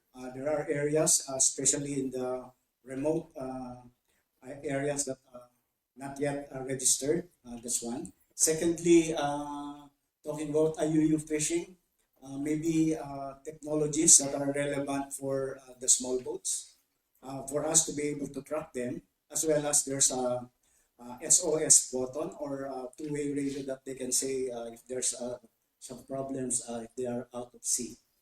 Then lastly, related to the example in summer, the small-scale fishers also need to have some technologies as well as support in terms of reducing the post-harvest loss. Because they only use ice, there's no ice there. And the 40% loss is very, very significant. So definitely we need help in addressing that concern. And we've been hearing about the importance of information sharing. I think Mr. Chair can help us, can talk more about that. How can France and the Philippines and perhaps other like-minded states work together to improve information sharing in boosting our blue economy? Yes, of course. Now, do you hear me well? Yes, we can hear you. Okay, I can hear you also very well this time. Indeed, as I said, we are focusing mainly on this, and we are capacity building project to support coordination and collaboration between agencies. And as it was said by the speakers just previously, we are enabling the sharing of information that will support combating IUU fishing, information that can be satellite imagery or information from other sources such as radar or risk analysis. And all this we facilitate through the platform that we are promoting. So basically, in a cooperation at national level or at regional level, we encourage the ones that have this information to share it with the ones that need this information. Because as we discovered, even at national level, and I'm not talking here only about Philippines, I'm talking even for European countries, we don't know what the other agencies know. So when we manage to put them together to cooperate, they discover useful information that sits with another agency. Okay? And that's why we promote this, we encourage this, and we support the IORIS plan. That would be an answer for now. If you have other questions, we'll be more than happy. Okay, we'll go back to you in a bit, Mr. Chair. I just received a question actually from our friends from the media, and allow me to ask the question. President Ferdinand Marcos Jr. has recently said that he approves the start of a negotiation between the Philippines and France to enter into a visiting forces agreement. The ambassador is smiling. Maybe we can ask. Okay, okay, maybe you can ask the ambassador to answer. So the question is, how do you think will this new area of cooperation between the Philippines and France help, since we're talking about protecting the maritime resources, how can the future VFA perhaps help in protecting the maritime resources? But before that, my first question is, have the talks started? Have we commenced the talks for VFA? Thank you. I was about to think, will the VFA come up or not today? It's the current running question that I get. So you probably all saw in the news, because Secretary Teodoro conveyed himself that the president had issued, President Marcos had issued the special presidential authorization to open up for the negotiation. But we have not been officially informed yet, so I cannot confirm that the negotiation has started, because we will need to first receive the official news. But this is good news, definitely, since we had conveyed our draft of the VFA last October. So it's a matter of time now to be able to open the negotiation in the coming weeks or month, I guess. And as the question how it relates, how defense and security issues are linked to blue economy, I really see, actually, in the French embassy, but also with the colleagues, we see all the topics as a triangle of issues that in fact have an impact and are intertwined. Defense and security, maritime security is one blue economy, protection of the biodiversity. It's the same question, but seen with another angle. So basically, everything that's our assumption, everything that we do to foster, strengthen our bilateral cooperation, be it in defense and security, will have a positive impact on blue economy, protection of biodiversity, and vice versa. So the discussion we have here today is first had no link with defense and security issues, but in fact this is still ensuring freedom of navigation, ensuring the fact that we all benefit from a free and open, peaceful Indo-Pacific. It will be beneficial for the two governments. It will be beneficial to the fisherfolks, to the local communities, to the environment. So it's the same question, but seen with another angle. That would be my answer. But I'm not in the panel, so I immediately give back the floor to the other questions. Okay. Thank you very much, Ambassador. Maybe I could Yes, please. just add something. It's very important for us to have this technical cooperation because we have different levels of cooperation. I was in Singapore, as I said, and we just signed a memorandum of understanding with my Singaporean counterpart, and it was based on the blue economy axis with shipping, port, shipyards, and many other subjects like fisheries and agriculture, though it's far less important in Singapore. So we, of course, we made also a link through actually law enforcement with the military side. But this is something we can do very easily, and we are really ready to open in-depth discussions on this. I would like just to emphasize one point that has been said earlier. Sharing of data, it's always complicated, but it's possible. Even in Europe, as it was said, I'm vice chair of the board of EMSA, which is the European Maritime Safety Agency, and we are struggling to share data within European states sometimes. So it's not so easy as it may be from the outside, but still we have the tools, the devices, and we know how to do it because as European states cooperating as much of a fact a necessity, and we are doing it every day. So after, I guess, many years of European construction, now we have this habit to work together and to know how to share this data. And so we can also discuss about that, and I'm sure that actually European agencies will be also able to help as much as it is needed. Yes. Maybe I can also ask Yusek de la Peña on your comment on how the potential VFA between France and Philippines can help protect our maritime resources, especially, sir, because as the Secretary said in our earlier forum that the DNR will be conducting research in Recto Bank and Rizal Reef, sir. Well, I agree with the ambassador that the BFA, potential BFA with Philippines and France is actually just another dimension, a multi-dimensional concern. And for example, on the part of the DNR, of course, obviously it's environmental protection, biodiversity, climate change, and resilience. So that's another aspect. And to be able to do our work unhampered, obviously needs cooperation of other agencies, be it for maritime protection from the Philippine Coast Guard or the Armed Forces of the Philippines. So having them, capacitating them through bilateral trainings as derived from a visiting forces agreement would also redound to us being able to do our job, unhampered.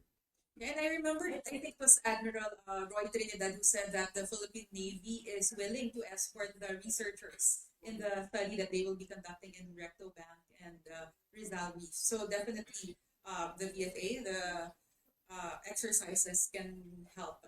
Yes. But obviously, this is just one part of the greater whole, the so-called contested areas. But our research of over 6 biogeographic regions of the Philippines not only covers West Philippine Sea, but also on the other side from the Philippine Rise and of course other border areas. So we look at a much larger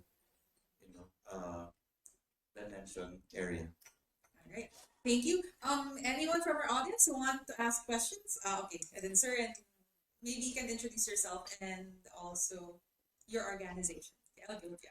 Hello, good morning, everyone. I'm Sean from the Presidential Legislative Liaison Office. I have two questions, but before that, I'd like to thank the panel for laying out the foundations of the discussion for this morning. And just last month, I was in Sri Lanka also to attend a discussion on blue economy.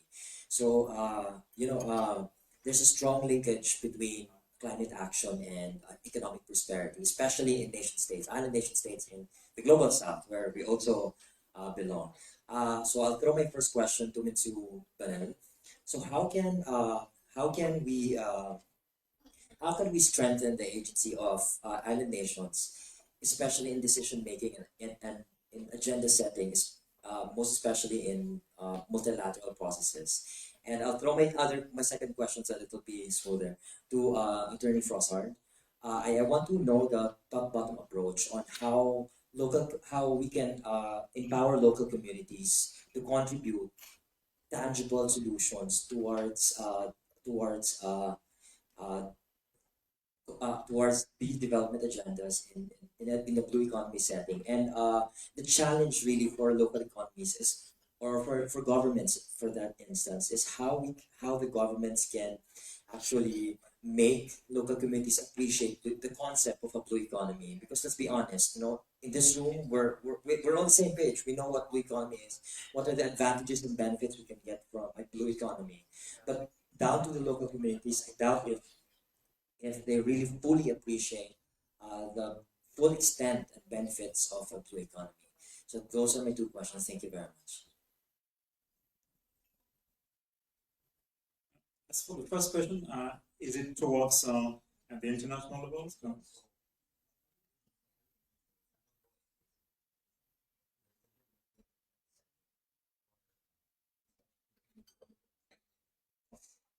Well, they do actually. If I well, that depends on the kind of body you look at. In the maritime field, if I take the example I know very well, we are struggling with different main issues at the international level or at the regional level, like the sustainable management of marine resources, I said, but also decarbonization in IMO in London on shipping. And we are not only in the global south or the global north. We are in fact divided on lines which are political lines. And if I see the negotiation, for example, on shipping, we are allied with, and our best allied actually, in the south and not specifically in the north. And I would like to maybe a bit bluntly, I don't know if it's the right place to say it like this, but what happens in the US, what happens internationally, somehow is quite helpful. Because that means that the lines of yesterday are not the lines of tomorrow. And we need to cooperate. It was a strong line held in Singapore saying that, well, the coalitions of yesterday, this opposition between the north, the south, and maybe some countries beyond the others do not work in international cooperation now. So we have to find new allies, we have to find new kinds of cooperation, and we have the same objectives. And what I see, you spoke about climate resilience, adaptation to climate change. We have exactly the same reality, and we have to face it. So we cannot just ignore it, and if we want to face it, we have to act at the international level, at the regional level, and we can do it together. And as I said, France is also a coastal state, so we are, for example, an Indian Ocean state. We will gather all the states of the Indian Ocean for fisheries management, actually, in La Réunion Island, which is an island in the middle of the Indian Ocean, in 1 month. The Philippines will be actually there. So we'll have all the Indian Ocean coastal states together in La Réunion with us, and we will act for a better and sustainable way to manage marine resources. And of course, we'll bring replies, we'll bring solutions that are linked with the fact that we are the first one to be impacted because the island of La Réunion is tomorrow we don't act. Climate change would be relative for them. Actually, you've got typhoons, and they have typhoons also. Mayotte has been, another French island has been devastated by typhoon a couple of weeks ago. So yes, we clearly think that we can act together, and not only along past lines of construction of history. This is the past for us. Thank you for the question. So I think the appreciation of blue economy in the communities, it's not foreign to them. They see it eye to eye. Every time there's typhoon, every time there's food crisis, for example, or during COVID, for example. So they're aware on that. It's just technical term, but like living with it, it's their day-to-day life. And I think this is where also collaboration is key. It's helpful. This is where I have colleagues here from the civil society organizations who are working closely with coastal communities. So hearing them, having participatory fisheries management, consultations, drafting the plan with them step by step and submitting it to the national government agencies or to the regional government. Just last week, I brought with me some of the technical staff of the Department of the Interior and Local Government to do public consultations. Some of them it was their first time to be out on field. Some of my staff got sick, but because waves were so strong, but they appreciated it because hearing it from first hand from the communities, it's really something that they can learn so much. So DFAR was also represented, and I think this is where the communities should be part of the decision-making process. Any plans for them, they know better. We can also learn from them. We are knowledgeable with technicalities, but we can also learn on how it might impact to them, like introducing technologies, introducing facilities or infrastructure. Would it be helpful for them? Are they going to manage it? Are they going to benefit from it? So those are, I think, one of the key points of collaboration, not just for civil society organizations, communities, but also government and other agencies or academic institutions. I'm working with communities or local government unit that listens to scientists. So in every meeting, there's a technical working group from regional government offices, but the scientist is being asked so much questions and the mayor would listen. So how will it be beneficial? So that's where I also realized that blue economy is not even just at the national level talk, but it's already being talked at the local government unit level. So I mentioned that that's one area, and that's maybe one of the reasons why we look into like Dharam Samar as one of the model, as we say, for this, because Ocean is going to expand this kind of practices and campaign to West Africa and Malaysia. So we're looking forward. We started it in the Philippines. I just wanted to also add in the knowledge sharing earlier, as mentioned. When we launched the Karagatan Patrol as a platform for detecting illegal fishing, we partnered with the Department of the Interior and Local Government, and we saw daily the hotspots on the night detection or light detections. And we call out the mayors, we send a letter to the Department of the Interior and Local Government that these are the top 50 LGUs with apparent illegal fishing happening in our waters. So they receive love letters from the DILG. And the mayors actually acted on that. And that's how we see transparency really is very important in our ocean and our water, especially in the Philippines where it's so difficult to enforce laws. I was once a law enforcer. So when you do raids, when you conduct these apprehensions, you have to make sure that you have the equipment. We cannot just chase after them. You need to have the technology that will also detect and prove in court if you have case to present those evidence. All right. Thank you. Thank you. I'm so sorry, sir. I'm being told that we need to wrap up because we have another panel. But maybe for closing statements of our panelists, ahead of we're going into UNOC in 2 months. March, April, May. In 2 months' time, roughly. What do you think are what would you recommend that the Philippines or France put forward in UNOC in June? What are the key messages that should be brought up during the discussions there? Perhaps in 1 to 2 sentences. Maybe we can hear from each of the speakers. Okay. Key messages in pushing for blue economy. How can we push it forward? I think more cooperation and in a lot of areas, knowledge exchange, domain awareness can be pushed. So and capacity building in terms of training of our personnel uh, could be explored in these venues. All right, thank you, Ms. Rhea, Attorney Rhea. Yeah, collaboration is key. Having this avenue where we can discuss is very helpful, not just for Philippines, but also our colleagues from France and our involving the communities as a whole in decision making is very important. Thank you. The first word, maybe I will insist upon multilateralism. That means that we must act at a global level with multilateral cooperation. In a world where uncertainty is very high, in a world where force sometimes prevails, multilateralism is key, and is key in all our maritime domains, because the sea, of course, is shared by all of us. That means in the field of fisheries, in the field of decarbonization and shipping at the global level, in the field also of blue economy. So, well, this is something I want really to raise. And then behind this, behind multilateral cooperation, we have also to strengthen our bilateral cooperations. That's the reason why I'm here. And what I see is a strong appetite here in the Philippines for this cooperation, and I'm very, very happy with that. Okay, and finally, We have one more. yeah. Sure. the inclusion of the small-scale fishers or municipal sector in the discussions on blue economy would be important. So they are not left behind in the development. All right. And finally, Mr. Chirik.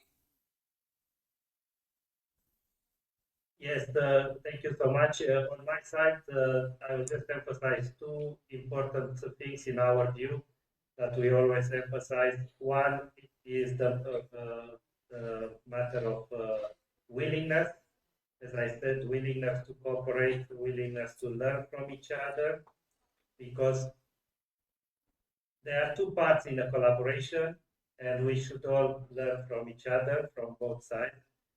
And the second part is trust. We need to learn how to trust each other so that the collaboration and cooperation succeed. That is all from my side. Thank you so much. And on that note, let us give our first panel a round of applause, please. Thank you very much, Yusuf De La Peña, Ms. Rhea Prosser, Mr. Alexandro Chirik, and Dr. Len Garces, and of course, Mr. Eric Manel, and to Ambassador Marie Fontanel also for joining the discussion earlier. Thank you very much.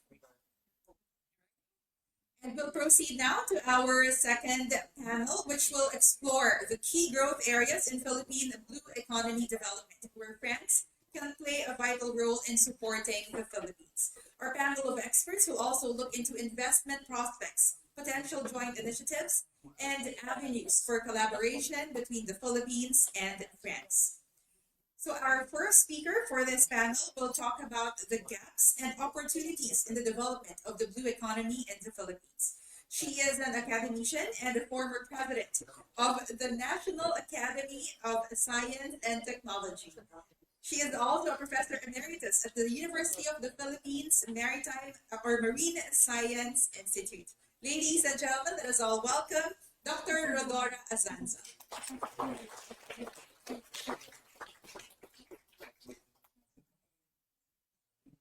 Thank you very much. Good morning. Magandang umaga. Okay. Colleagues, friends, and guests from the Philippine archipelago and the French archipelago. I like that. It's my new term. Okay. I have always emphasized that peoples and nations are not separated by the waters and the oceans. They are connected by the oceans and the waters. And I think this is my second time to talk about blue economy through the invitation of Stratbase. So I'd like to thank Professor Banhit and Her Excellency Ambassador Fontanel for inviting me again. Professor Banhit. Okay, so let me go to the second or the third. No, I will not repeat what has been said before. Okay, so let me just emphasize that this has been said. Okay, let me emphasize that this has been pointed out by the Undersecretary from the Department of Environment and Natural Resources. For many years now, Philippine development plans have always been land focused. Sometimes this is called continental development plans. So we have been working on development plans for an archipelagic and maritime nation. Okay, so I think in 2022, the National Academy of Science and Technology came up with a foresight book. It's a document reminding our people that we have to do science, technology, and innovation-based development plans for our archipelagic and maritime nation. Okay, so if you want to read on that, you can have them made it available through our website. Okay, in that particular section on blue economy, we consider blue economy overarching key operational area for the development of the archipelagic and maritime Philippines.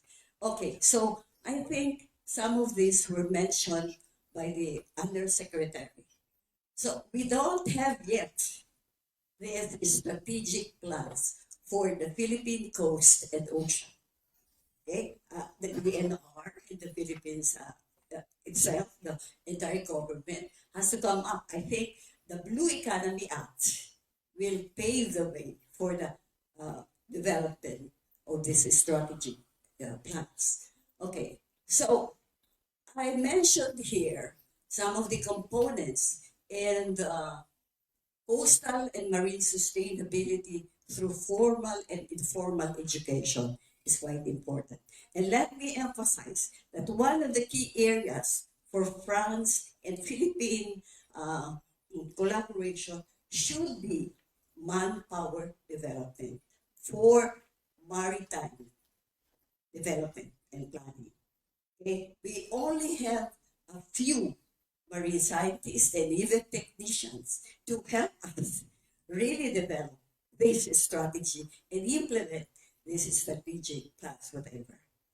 Okay, so a key area would be exchange scientists, exchange students on marine and maritime studies and planning.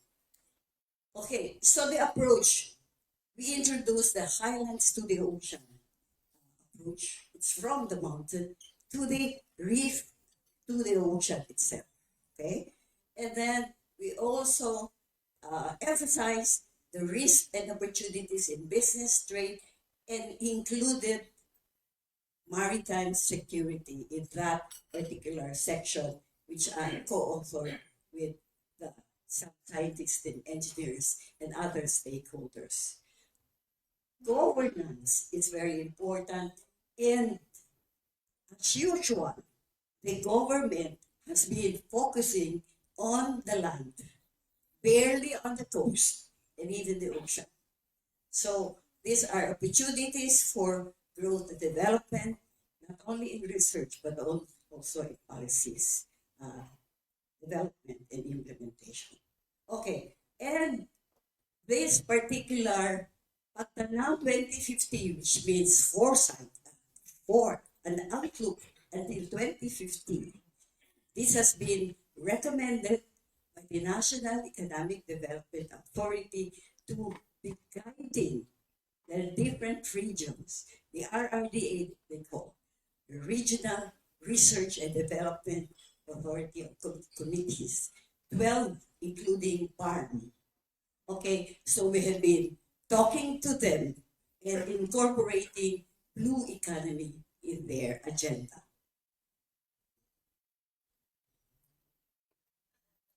Okay, in 2020, using Pepsi data and some data from the government agencies, we came up with this.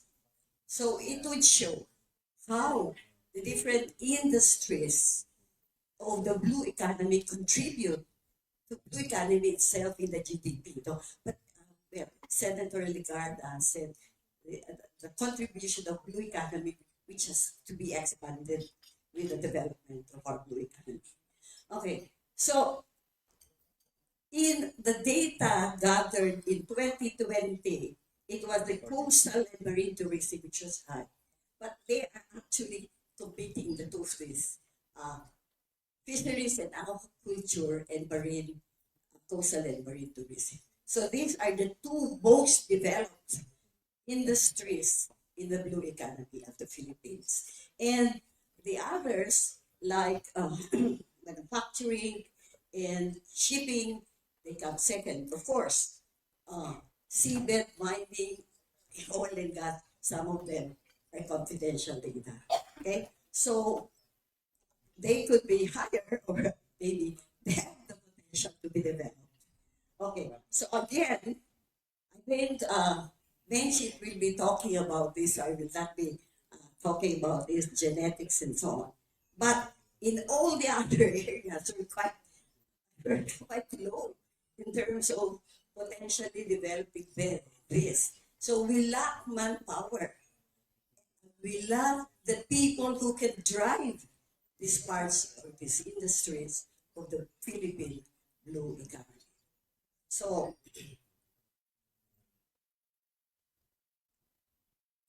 okay, I am showing you here one problem in the coast. In the Philippines, I think the undersecretary from DNR would concur with me. We don't have much studies, not even on the coast, more so on the oceanic and the deeper parts of the water, marine waters. We lack the staff, the expertise, and we lack even the facility, even to go out. We don't have a working oceanographic vessel. And that was pointed out by our marine scientists when we had a Senate hearing. And I think our physical oceanographer, not only our biological oceanographer and other are helping DNR in the Department of Energy, but we need more of them. Okay? Okay, so please take note that the coasts are very much overused, that for the blue economy. We could have tourism, we could have fisheries and aquaculture, but not all of them are used for the blue economy. And they are being physically destroyed and chemically polluted. Okay, here our colleagues from MSI have shown that some of these structures are even in the areas where you have the dangers for not only for the people but also the habitat itself. Okay, I'm being rushed. Okay, so I have two slides. So the marine protected areas in the Coral Triangle, we are pushing for a network of marine protected areas in the Coral Triangle. Well, I am part of the ASEAN subcommittee on marine science and technology, and we are pushing for citizen science in the Philippines and also in the ASEAN for biodiversity research. And we would like to push, especially the Philippines, for the creation and declaration of human heritage sites where biodiversity should be taken care of by the citizens themselves using science as a background. So biodiversity beyond national jurisdiction, and so on. So this is, I think, all of this has been said before, and this can be discussed further. All towards a sustainable, common human heritage, and this is the ocean. This is co-archipelagic people from France and the Philippines. Good morning and see you again. Thank you very much, Dr. Rodora Azanza. We do have a lot to talk about, so we're very sorry that we have very limited time. We're trying to maximize as much as we can, the time that we have. All right. Thank you again, Doctor. Our next speaker for today will talk about the Philippine-France Blue Economy Cooperation. She is the consultant for the National State of Ocean and Coasts 2024 report at the Department of Environment and Natural Resources. Ladies and gentlemen, let us welcome Ms. Maria Corazon Ebarria.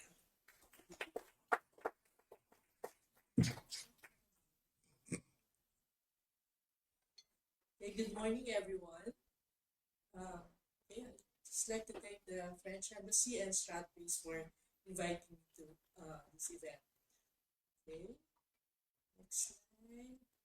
So I'll just give an overview first of the blue economy in the Philippines, and then what would be the opportunities for Philippines and France collaboration. Okay, so this is a definition of the blue economy. So basically, the main words there would be the sustainable use of our marine resources to have sustainable economic growth, jobs, and livelihoods, to ensure food security, water, energy security, maritime security, and well-being. Okay? So, but for the ASEAN, they also included the freshwater resources into the blue economy. So it's now the ridge to reef or the highlands to ocean approach. Okay? So for the this is the definition of the blue economy, the Changwon Declaration, which the Philippines is a signatory. This has been adopted by 12 or 14 countries in the region. And it's also included in the Blue Economy Act.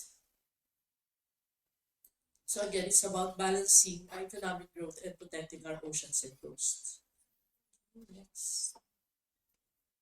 Okay. So, this already been mentioned before. We are surrounded by the ocean. We're 88% water and only 12% land. So we need to really focus more our development planning towards the archipelagic approach, okay, and ensuring maritime growth and security. Okay, so this slide has been already presented by Dr. Asansa. However, her slide is the 2018 value, so this one is the 2023 value, and then our ocean wealth is not just the produced capital. It's not just the ocean economic sectors, but also we have our natural capital for our mangroves, coral reefs, seagrass, beach coastal forests, mudflats, wetlands, and others. And we also have the human capital. Dr. Sasa raised the need to really enhance our human capital. So our ocean wealth consists of the produced capital, which is already measured in the GDP, but also the natural capital, which is not yet included and measured in the GDP, as well as the human capital. Human capital has not really been studied at all. Okay. So the ocean economy consists of the two parts, the ocean-based economies and the marine ecosystems, and they are both linked. So when we talked about blue economy, it's not just the ocean-based sectors, but also how to ensure that those sectors are sustainable, inclusive, and climate smart or resilient. And the blue economy would pertain to the sustainability, inclusiveness, and resiliency. So it's not just the ocean economy. So this is the latest. So Senator Legarda's presentation of the value of the ocean economy was like only 700 something billion pesos, but it's now 943 billion pesos. So, but it's only like 3.9% of the GDP at current prices. Now, in terms of the contribution to the ocean economy, the biggest contributor would still be ocean fishing, followed by the manufacture of ocean-based products, and then the sea-based transport and storage, supports and shipping. So because of the COVID-19, uh, the tourism sector contribution went down. So it's no longer the first, fortunately. But in terms of the growth of the tourism industry is much higher, like 9.9% growth by the coastal and marine tourism compared to the other sectors. In terms of the employment, uh, the PSA data shows that there are only 2.5 billion people in the ocean economy. However, if you look at the fishing sector, municipal fisheries already account for 2.5 million people. So PSA data I would say, underestimated. So this now in terms of the natural capital. Sorry. Okay. So the area of the coral reefs, seagrass, mangroves, mudflats. Unfortunately, there's been a decrease in the area of coral reefs and seagrass. Like 40% of the seagrass beds have already been lost due to various reasons, like the overdevelopment in coastal areas, pollution, and also climate change.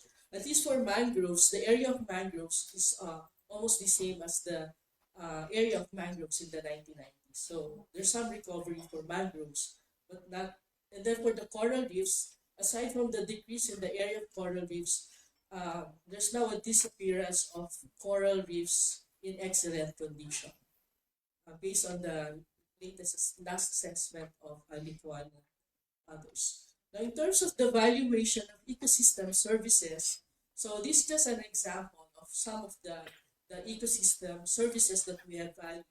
Like for the fisheries, this came from the GDP accounts. But for shoreline protection, so mangroves could prevent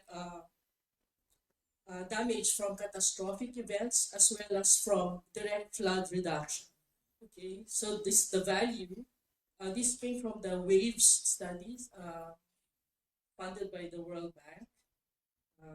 And then for carbon sequestration for mangroves and seagrass, the value differ in terms of the carbon sequestration rates depending on the condition of the mangroves and the seagrass. Also, in terms of the carbon price. In some countries, the carbon price is only like $1 per ton and hectare, and then for others, it's about more than $100 per ton of carbon. Okay, so the value is about 11 to 60 billion dollars. Okay, so we're also protected by the ocean, as I mentioned, the shoreline protection, and then the blue carbon. So the blue carbon stock in the Philippines is around 624 megagrams of carbon per hectare, and the value would be, of course, around 170 to 49 billion dollars per year. Okay, next. Okay, so we're also nourished by the ocean, by the fisheries and aquaculture. I've mentioned here the different issues, and those are also opportunities for knowledge sharing, capacity development, infrastructure development, and so on. So these are examples of the actions that have been taken, but still not enough. So we still need more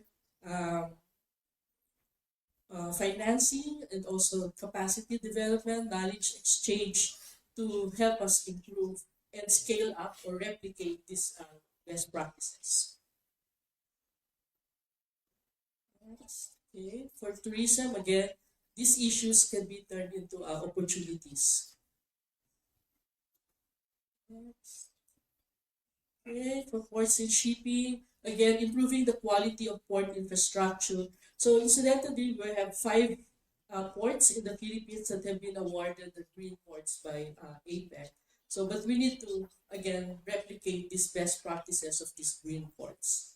So again, it's an opportunity for collaboration on how to transform the other ports in our country to become the green ports or blue ports.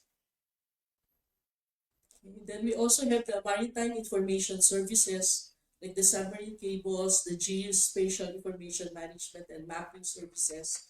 So as mentioned by Dr. Sasa, we only have like a couple of oceanographers. So we still need to map our ocean, our and our coastal marine resources.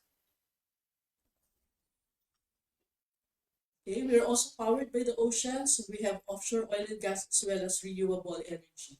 So now with the marine renewable energy being promoted by the government, so like last year there were already around 90 approved projects for offshore wind power, and then 10 projects for ocean energy, and then also for floating solar panels. So we need to have this to transition and meet our target towards net zero.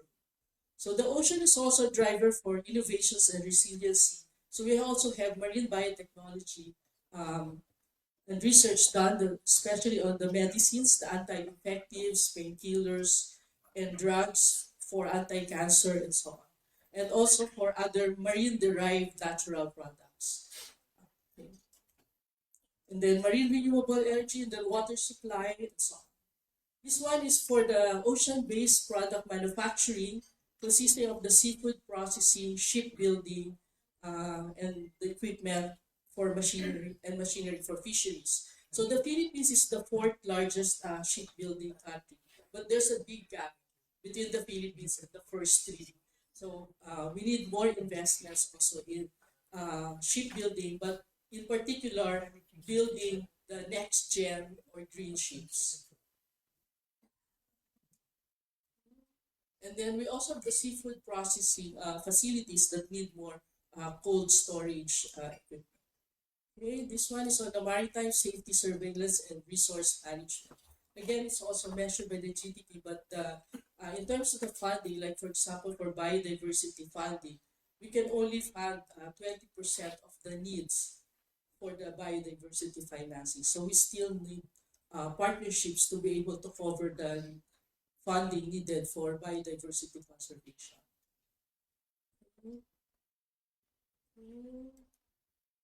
Next, I'll just go over okay, more support for marine protected areas and for the networking of marine protected areas, and also capacity development to ensure effective management of the MPAs. So we don't want MPAs to be only on paper. And then to also ensure our ocean health, we need more actions and facilities and financing, capacity development to have solid waste management and circular economy. This will also help in reducing the pollution, marine debris that affect our fisheries and coastal marine habitats. Same with the wastewater. So like 80% of our wastewater is still being discharged to rivers and our coastal waters without treatment. So we need access to financing and capacity to develop bankable projects. This is especially needed by the local governments and their willingness to collect user fees to pay for the operating maintenance costs. Now, there are already cost-effective solutions that are being implemented in the country. There's just need to share that information to our local governments. And there are also financing mechanisms that are already available. But it's how to ensure that the local governments can access the technologies and the financing mechanisms. So again, examples of the circular economy and how the LGUs can make money from their circular economy to be able to pay for the investments that they make in wastewater and solid waste management facilities. So we always have to emphasize the returns because the local governments don't invest in these facilities because they think that these are investment dead ends. So this would be our ways forward, my last slide. So we need to build understanding of the blue economy and the value of the ocean. So we have the Blue Economy and Ocean Health Assessment from our National State of Ocean and Coast Report. We had the 2018 report, and now we have the 2024 report, which will be launched during the World Ocean Day in June. And then the ocean accounting, so it's good that I've shown the valuation of the ocean economy, but we need to also have the valuation of the ocean ecosystems, which is not yet done. And it's good that we have already passed the PENCAS, the Philippine Ecosystem and Natural Capital Accounting System that will help us in standardizing the monitoring and the accounting or valuation of the coastal and marine ecosystems. Okay, so we need also assistance or collaboration in doing the ocean mapping, monitoring, and assessment on ocean science, and the use of social media platforms so we can share this information and make them available for policy making and decision making. Then the traditional knowledge and maritime cultural heritage, again, a lot of research would have not been done or would have not been made possible without the help of the fisher folk. It's the fishers who know where the spawning grounds are, what are the fish migration patterns. So it's very helpful to include the knowledge of the fisher folk and the indigenous peoples when we develop our coastal managed marine development plans. Human capital development, again, for ecosystem restoration, uh, nature-based job programs like for habitat restoration and protection and the MPA, and also for the fisheries value chain. So not just the fish catch, but also uh, the seafood processing and reducing the post-harvest losses to increase the incomes of the fisher folk. Okay, then the sustainability and resiliency upgrades. So the waste management, the modernization of the fisheries and post-harvest facilities, and aquaculture, also including the e-commerce. And then for green ports, green ships, and the shipbuilding industry, there's also another opportunity. Then for marine renewable energy, like the ocean energy and the offshore coastal wind. But we have to make sure that these facilities are not located in key biodiversity areas. So we also need the marine spatial planning to ensure that these facilities would complement the biodiversity protection goals and not uh, uh, be against our objectives in biodiversity protection. Then marine biotechnology and marine information services are also other sectors.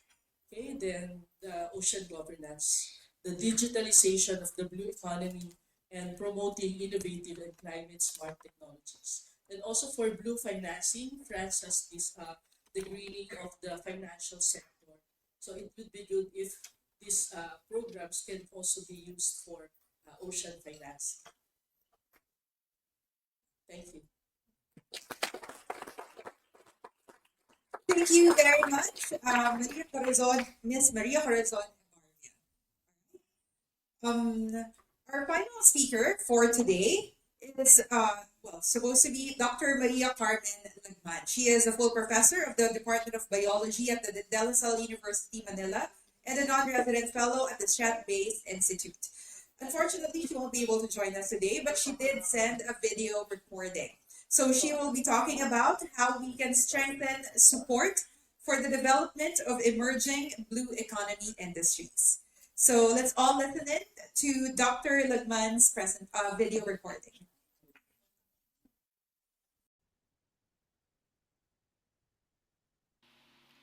Good morning, everyone. Thank you for the opportunity to share my ideas on this prestigious forum. I'd like to use these infographics as an outline to both inform and share my ideas on this discussion. The Philippine Ocean Economy Satellite Account presents us with data coming from different government offices listed on the right, and the link to the document is found below. We see here that the ocean economy grew from 9.9% in 2023. Overall, Philippine economy growth at that time is 5.6, just showing how high the growth rate is for this sector. The share of the ocean economy, however, to gross GDP from 2021 to 23 has been constant. That's at about 3.6 to 3.9%. That is kind of low compared to what we see are the contribution of the ocean economy to our neighbors. Vietnam and Malaysia are 20 and 23%, whereas Indonesia and Thailand are at 11 and 14%. Clearly, we have room to grow this economy as a contribution to our GDP. The ocean fishing industry and services sector are the major industries that contribute to the ocean economy. On the left, we would see that the industry and fisheries, ocean fisheries, is declining, whereas services is increasing. Fisheries itself is providing 269.40 billion pesos in contribution from 2023. The declining fisheries resource is an area of regional concern and cooperation, mainly to prevent us from racing towards the bottom of the fishing barrel. Given our limited presence compared to the fleets of Vietnam, Malaysia, and China, our contribution to the discussion has been mainly on fishers' rights rather than the reduction of fishing effort. Looking into the employment profile, we see that 242 million persons are in these industries, mostly in fishing.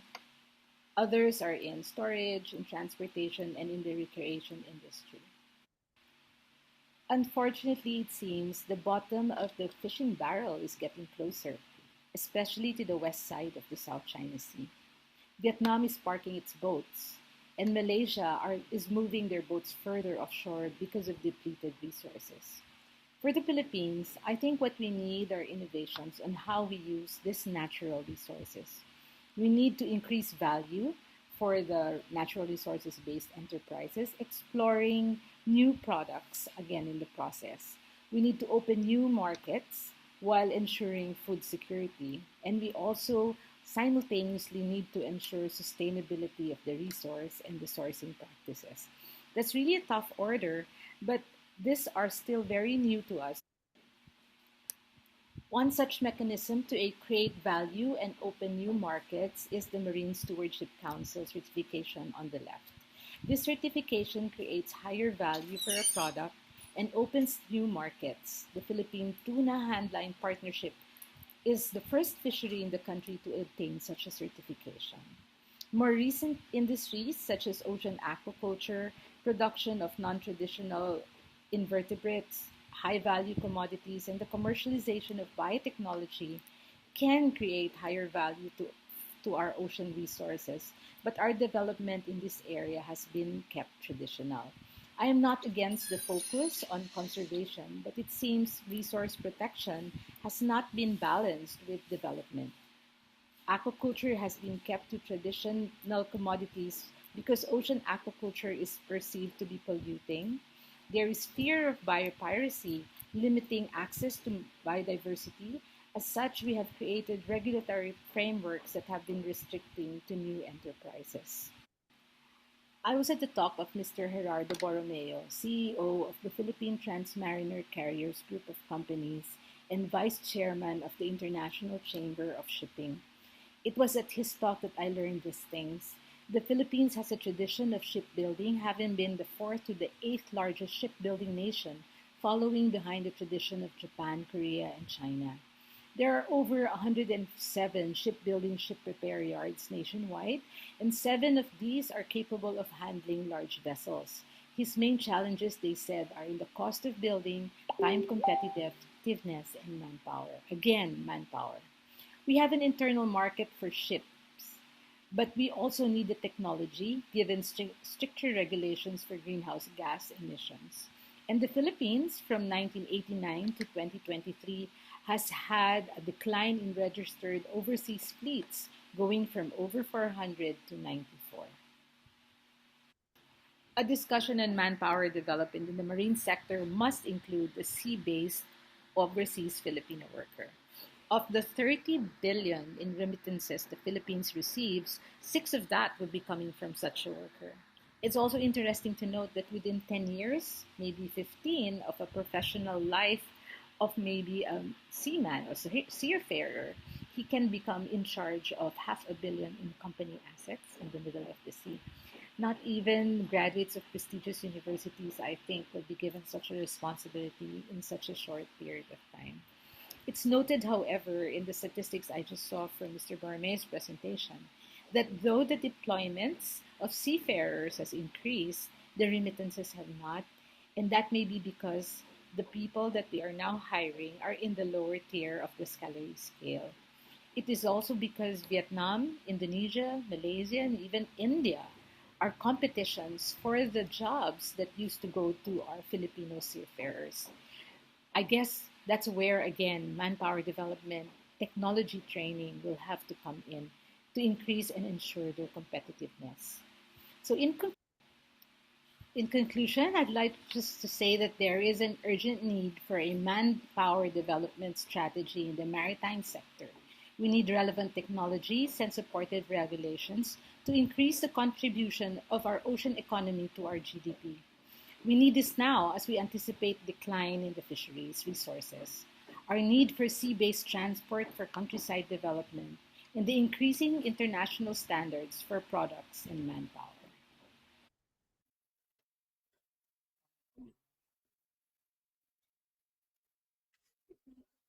We will be discussing how we can sustain the growth of the Philippine natural gas industry. She is the president and CEO of Prime Energy Resources Development. Ladies and gentlemen, let's all welcome Ms. Donabel Quizon Cruz. Let's give her a round of applause. I arrived just in the nick of time. Thank you very much, Her Excellency Marie Fontanelle. Lindo, thank you very much for inviting me again. To members of the government who are here, esteemed colleagues and friends, good morning. I looked at the set of speakers today and panelists and the topics, and I realized I may be sticking out like a sore thumb here because I believe I'm the only member or speaker representing the fossil fuel industry or the oil and gas industry. And we all know there's a complicated relationship between our industry and those that are based on the marine ecosystem. So I hope that by through my presentation today, I can help turn the perception around and really show that the relationship is not combative, complicated, it's in fact symbiotic. So I believe there is a symbiosis. We believe, in fact, my company believe there is a symbiosis between sustaining natural gas development and sustaining a blue economy. First point, natural gas enables the development of renewable energy. And it bears repeating, renewable energy really is where we want to be in the future with a clean environment. Basically, we also enable a very thriving marine environment. It is, we believe, still the best complement to, so natural gas, we believe, is the best complement still to renewable energy. The slide on the left that you saw earlier, so on the left there, it's, no, don't mind the numbers, but what it simply says is our Department of Energy still stands strong on its policy or philosophy of continuing to develop or increase the share of renewable energy in the energy mix. From the last Philippine Development Plan that we studied, we believe there's a new one that shows different numbers, but the principle is the same. As you can see, by 2050, the share of renewable energy in the energy mix would grow between 70% to 75%. So that's the aspiration. So for that to happen, there needs to be enough natural gas in the mix to complement renewable energy. Because as we all know, renewable energy is intermittent. And that's what's shown on the graph on the right there. You can see that in a day between 0 hours to 2400 hours, there will be a period of time when power coming from renewable sources would have to dip. And therefore, this is where gas power plants that can really flex along with the change in demand or availability of renewable energy can come in. And they can do that, gas power plants can do that very reliably and fast. So that's very simple. Natural gas is the complement to renewable energy, and we still want to go for a renewable energy future. The next point I'd like to make is natural gas offshore or onshore exploration and production industries proactively, organically, and naturally create a network of sustainable practices to protect marine ecosystems, support coastal communities that are dependent on marine life, and even help uphold our maritime defenses. And these are just a few examples of what we do in the Malampaya Consortium. So our consortium is the consortium of Service Contract 38, which is where Malampaya is situated. Prime Energy, I forgot to mention, I'm the president and CEO of Prime Energy, and we operate the Malampaya Service Contract 38 Consortium. So what we have are two major foundations. We have Malampaya Foundation Incorporated and the Mindoro Biodiversity Conservation Foundation Incorporated. And these are just pictures of the programs we have put in place to do the three things that I mentioned earlier. First, to safeguard marine ecosystems, MFI or the Malampaya Foundation has established and expanded 58 marine protected areas to date. So we've been operating for more than 20 years now, and that's the number that we've been able to create or to establish. And this is across Palawan, Oriental Mindoro, Batangas, and Northern Palawan. So these are our areas of operation. So these efforts, to cut the long story short there, these efforts have significantly increased fish biomass through the years, improved coral reef health in the areas where we operate, and we know this because we have divers monitoring this almost every day. Enhanced marine biodiversity, we also do that, monitoring, and directly benefit both the environment and coastal communities. Additionally, MFI has deployed 250 artificial reefs and installed marine enforcement structures, strengthening long-term reef resilience in the areas that I mentioned earlier. So these are just examples. Complementing the Malampaya Foundation programs, we have MBCFI. As you know, Mindoro is in the Verde Island area passage, right? MBCFI has conducted extensive biodiversity research on Mindoro's endemic species, including the tamarao, for example, including the annual water bird census, Ilin Cloud Runner purposive search, and tamarao dietary analysis, as I mentioned earlier. These studies, among others, and there are groups of people who are also acting as kind of coastal protection armies that are supported by MBCFI. So these studies and the people that enable them provide essential data to guide conservation policies and protect Mindoro's fragile ecosystems. We continue to do that today. So our operation supports these foundations. And then, of course, one other very important strategic driver for our foundation activities or sustainable development activities is that environmental conservatism thrives only when our local communities are also empowered to be stewards of the natural resource. So just as an example, in 2024, Malampaya Foundation provided sustainable livelihood programs to 1,367 individuals through its Bridging Employment Through Skills Training, so BEST, Sanayan sa Ikauunlad ng Kaalamang Pangkabuhayan or SIKAP, and Galing at Negosyo, Dulot ay Asenso or Ganda programs. So I've met these people who are scholars of these programs, and they've lived much better lives, even being given jobs abroad to be able to do some work. Additionally, 150 nano and micro enterprises managed by 34 conservation partner organizations of our foundations with over 1,200 active members have contributed to strengthening the community resilience and supporting our marine conservation efforts. So these initiatives, we really hope and continue to drive at it to reduce dependence on our extractive practices while boosting the household economic incomes and community resilience. Third and last point I'd like to make is, this is the third slide, last one. Natural gas development contributes to national growth. This is just an overview of what the Malampaya asset has done for the country over the last 23 years of operation. So Malampaya, the country's only producing indigenous gas field, has supplied up to 40% of Luzon's electricity at its peak. Today, it supplies about 20%. And it has generated for the government approximately 13.86, well, it's almost $14 billion, a billion of government revenues as of February 2025. And over the years, especially during its peak, Malampaya has reduced our fuel importation by 30%, 30 to 50%, in fact, at some point, delivering significant foreign exchange savings.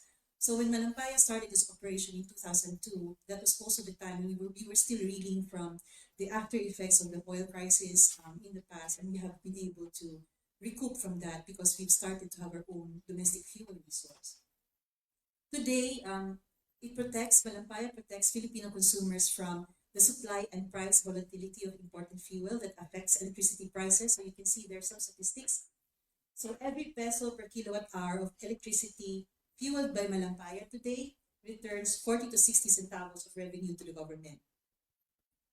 And then every kilowatt hour of electricity fueled by Malampaya today saves every Filipino consumer 20 to 60 centavos in fuel costs from power plants that use otherwise imported energy. So this kind of industry continues to help the country, the economy. The natural gas industry also, in particular Service Contract 38, continues to invest in the country. Over the last 2 years, we've seen the startup of 2 major integrated LNG to power facilities in Batangas. So these are not ours, but these are from our esteemed peers in the gas to power industry. And much closer to my heart, as mentioned earlier, Service Contract 38, we are investing $895 million. This is Prime Infra via Prime Energy and our partners in spearheading the largest upstream oil and gas investment in the Philippines since the last decade, actually. We are hoping that this investment is a program to drill 2 new wells to increase the production of Malampaya gas we have today. The drilling will happen this year. We hope to produce the gas next year. We are also drilling a 3rd well. It's an exploration well. And we hope that by this effort, we are going to encourage more of these kinds of efforts from companies who would like to see the Philippines flourish. This follows the initial $2.9 billion investment in Malampaya infrastructure from 1989 to 2015. So we continue to do this. We continue to believe in the country. So this industry also, the natural gas industry, has developed a cadre of highly skilled, world-class Filipino workers that has helped kept our natural gas facilities today safe, running safely and reliably. And these are also a source of scientific and technological progress for us. And just an example, we have a team in my company looking at ways to utilize the depleted areas of our reservoir as potentially a storage facility for sequestered carbon dioxide, for example. So this is CCS, carbon capture and storage. So there are things like this that we are studying in order to contribute to a more sustainable energy future. So these are just a few examples, I hope, that would paint a picture for you of how there is really a great relationship between our industry and an industry that would like to see a blue economy flourish. So I'd like to end really with a plea and a bold declaration almost that to foster a blue economy, we must foster natural gas development. Ultimately, it boosts our economy sustainably, helps uplift lives, and protects our marine environment. Thank you very much, Ms. Donabel Cruz. All right. So we tried our best to play the presentation of Dr. Lagman, but unfortunately, the technical difficulties that we've been having this morning are just very difficult. We don't know what's happening because we tried, we tested this morning before everyone arrived, but just so her efforts don't go to waste, we will be uploading her video in our social media pages, Facebook and YouTube. You can check Strat-Based ADR Institute on Facebook and YouTube. And for those who don't have social media, but you want to hear or you want to receive a copy of Dr. Lagman's presentation, we can email that to you together with the other presentations this morning. Just give us your email address or do let us know, and can approach any one of my colleagues and we can definitely share with you the presentations made this morning. All right. And on that note, we can now proceed to our second panel discussion for this morning. So if I may invite again our speakers on stage, please. Dr. Rodora Azanza, Dr. Maria Carmen Lagman. sorry, Miss Donabel Quizon Cruz, Miss Maria Corazon Barbia. Yes, and I will also again, yes, again, I will also be joining the panel to moderate, which is actually very fitting since we're ending the Women's Month with this forum, and we have an all women panel for this morning. It's not all the time when we talk about marine environment, maritime environment that we have an all female for female panel. We usually get men experts, so this is a very welcome development. Go girls, go girls. Yes. All right. So earlier we talked about you presented the different challenges and the developments that's being made for the blue economy here in the Philippines. So aside from enacting policies such as the Blue Economy Act, what else do you think are the policies or programs that the government must do to accelerate the growth of the blue economy? Perhaps in terms of developing infrastructure, providing incentives to businesses, and addressing regulatory bottlenecks. Mukhang maraming, you have a lot to say, I feel. Yeah, I've been delivering lectures for the DFA and many agencies, even for the RRDAs. I think the most important concern should be where the action is. This has been pointed out by the lady from Oceana. The implementation and the proper action would be at the local level. Okay, so good governance from the highest level to the lowest level is a main concern. But the collaboration between the French archipelago and the Philippine archipelago could be, on that account, could be the best practices that France have for good governance. And then there was a mention of the structure for the governance of the blue economy of French archipelago. And I really like that because that is being used by Indonesia, which is a big archipelago. There is an, they call this, main ministry, the Ministry of Fisheries and Maritime Affairs. We don't have that in the Philippines. I hope that will be covered in the Blue Economy Act for the IRR, but then we don't even have a department of whatever we can call that, that can focus on the fisheries in the oceans. We have a separation of the governance for the waters and the habitat. So if you talk about seaweeds and seagrass, you go to DNR. If you talk about the fish itself, you go to the Bureau of Fisheries. Now it's very good that the DNR is coming up with another office that will take care of the marine environment from the coast to the ocean. And many of my colleagues from the Academy and the Marine Science Institute are working along this way. So, marami pa akong sasabihin, but I'll keep my mouth shut at this time. Yeah. Okay. When we, sorry. Okay. In 2020, when I was invited by the lower house, the House Committee on Economic Affairs, to present the blue economy. So I presented the initial results from the National State of Ocean and Coast Report of 2018. And one of the recommendations I made was to come up with an Ocean Act and perhaps a Department of Ocean or Maritime Affairs, as mentioned by Dr. Azanza. So it's good that when I came back to the Philippines in 2023, there's already a draft bill on the blue economy. So at least one part of my recommendation has been addressed through this Blue Economy Act. But the other part on having like a department or because we proposed, like we discussed, like possible bodies. So one is to have a department, one is to have an interagency coordinating body under the office of the president, and the third one is like the Sustainable Development Council. So, like in the Blue Economy Act, what is there is that there's going to be an intercoordinating mechanism under the Office of the President.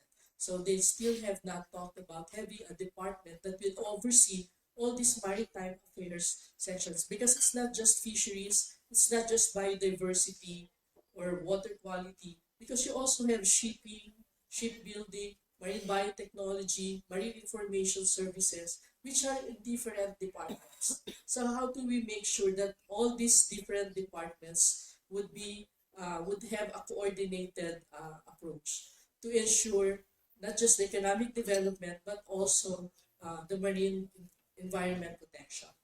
Okay? So, and also like the climate change also is important to have the ocean biodiversity and climate nexus as an overall development frame. Um, coming from the private sector, the energy industry, I do believe that we have already a good ecosystem of legal frameworks that allow us to thrive in this. So we, in this situation now, like recently, the government signed the Downstream Natural Gas Act, which helps incentivize the development of the indigenous gas part of the natural gas industry, but also the gas industry as a whole. So I believe that is a very good testament to the government's drive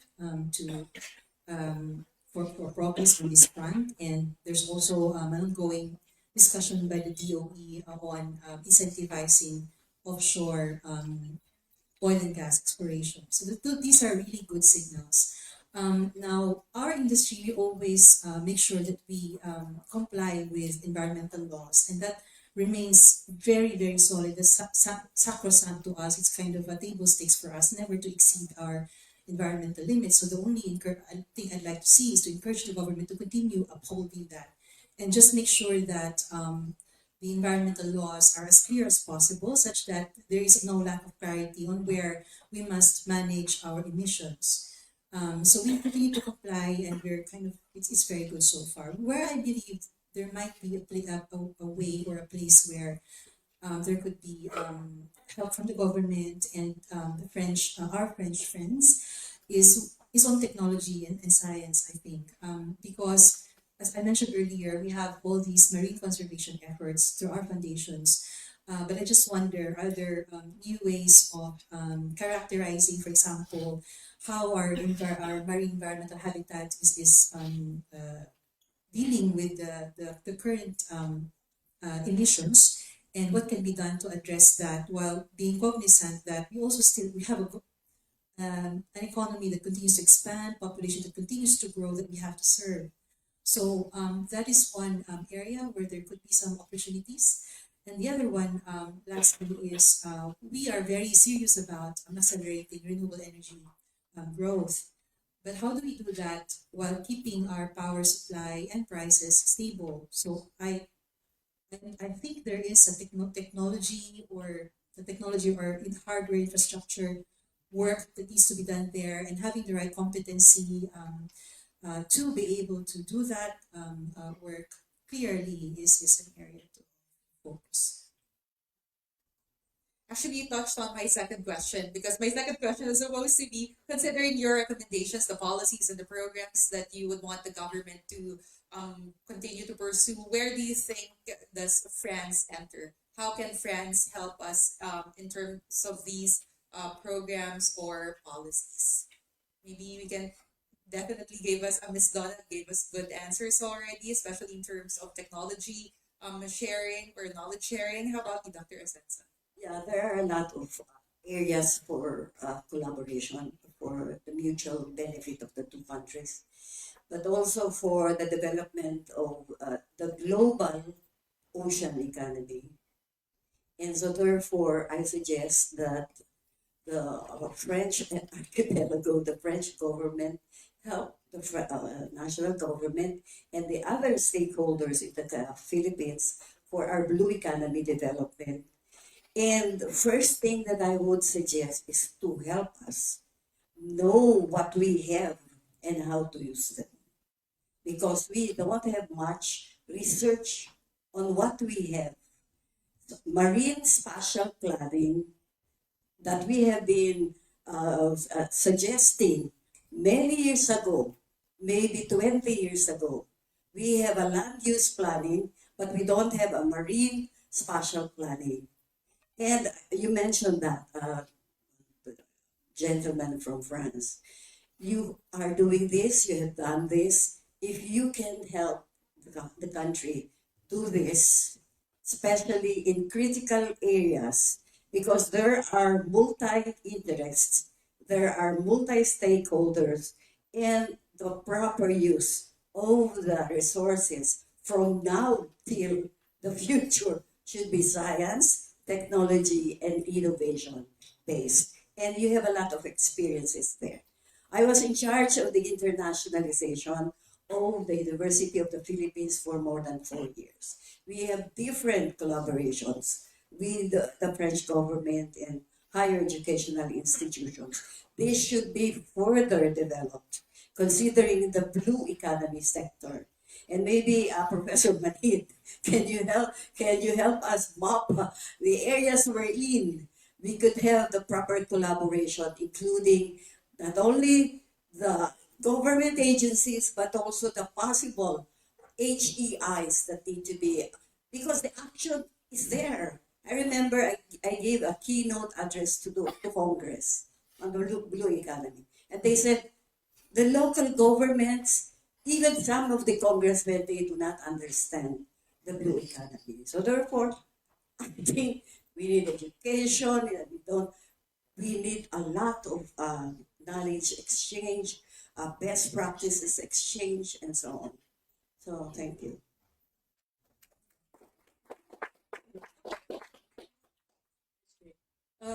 Yeah, for the different sectors that we can look at, like for example, fisheries, um, more than 70% of our fishing grounds are already overfished. So let's look also at the aquaculture, especially the climate smart aquaculture technologies and practices, and the post-harvest facilities. For the shipping, ports and shipping, I mentioned already the scaling up and replicating the green ports to the other ports in the area, and also developing other ports. Because sometimes it's easier for us to import rice or other goods because it's more expensive to transport rice from Mindanao, from Mindoro to Manila. So we need to really improve also our shipping and logistics infrastructure. For marine biotechnology studies have already been done. We have identified sponges, sea snails, where we can derive the compounds, biocompounds for developing the new drugs. But we don't have the capital to translate this research and deploy them commercially. So it's, pharmaceuticals will be another aspect. Then on the marine education, we have marine sciences, so we need more people on that. But also, we have bachelor's degree in marine transport, like for our seafarers, but also on naval architecture, because we need also people to for the shipbuilding industry. So those are some of the key areas. And then of course for pollution management, like wastewater management, I believe before Suez was in the Philippines, but so we need more of these utilities, the companies, to help us scale up our wastewater treatment and also for circular economy. Very quickly, since you're talking about attracting investors, companies here in the Philippines, from the private sector, what do you think are maybe policies or the things that the government can do to attract more investors here in the Philippines who can help us in developing our blue economy, especially in terms of sustainability? Perhaps any incentives or policies? As mentioned earlier, there are the DOE impact spearheading a lot of this effort. There are circulars or orders, I don't know the term, that are being crafted now to incentivize indigenous oil and gas exploration. For example, so I mentioned the downstream natural gas bill, which has been signed into law, but there's also one on marginal field development. So we have a lot of areas in the Philippines that are largely unexplored, and there's indigenous resource there. But to extract that energy resource requires intensive investment and a lot of time. So what the DOE is intending to do, and sorry, I'm speaking on behalf of DOE, but you can also verify with DOE. There might be someone here. But what they intend to do is to help exploration companies to with some incentives such that they can develop these fields with affordably. So that's one area. The other thing I could think about that could incentivize investments into the country is really just to continue the good things that are being done already. So we have already the example of Malampaya, the Service Contract 38, which is the first and only so far operationalization of the gas portion of PD 87, Presidential Decree 87. And this is a working dynamic service contract that's able to really create this whole industry around it. So if we continue to support this and show that there is in the country a stable fiscal regime that is able to derive revenue from this effort and then give it back to the government, very consistently, then and without surprises like sudden sort of something which I cannot share more openly, but if this done consistently and freely with support from the government, of course, and governance, then investors would know, okay, if I invest, I would have a predictable return. The other last point I'd like to make, I forgot to mention this point earlier, is that we industries like ours, like Malampaya, for example, we also kind of organically enable the protective structures, physical structures in the areas where we operate. For example, as part of PD 87's directives, there is what we call Joint Task Force Malampaya, which is a collaboration of the Philippine Coast Guard, Marine, and Navy to protect the areas where Malampaya operates. And they've been doing that for decades very well. So, for example, sometimes we have fishermen who end up kind of fishing in waters close to the platform, and these are done in kind of unsafe ways like explosives and stuff. And we of course we know where they're coming from. We want to help. So then the JTFM would see this happening, and then they would give a warning, and then sometimes we also help them. We help our own vessels help these fishermen who end up stranded in the waters, etc. So this kind of collaboration really helps also incentivize investments. Unfortunately, our defense forces also need some help in terms of their equipment. I think I need to speak for the small scale fishermen, because they are the poorest of the poor in the country. And then we are always asked when we go to the field, then what will be the benefit for us? And so in many cases, we talk to them. Well, of course, you can do your fishing in the municipal waters, but now there could be some intrusion of the commercial fishers to that municipal areas.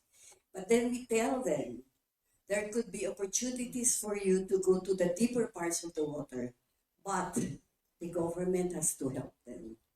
Okay? In many countries, aquaculture, mariculture is being done in deeper waters.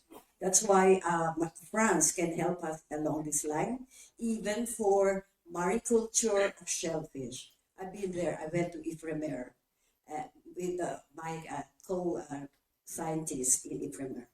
So deeper waters can provide survival, other benefits for the SSF, small scale fishermen, and then free the polluted coastal waters from overfishing or pollution from the land and so on.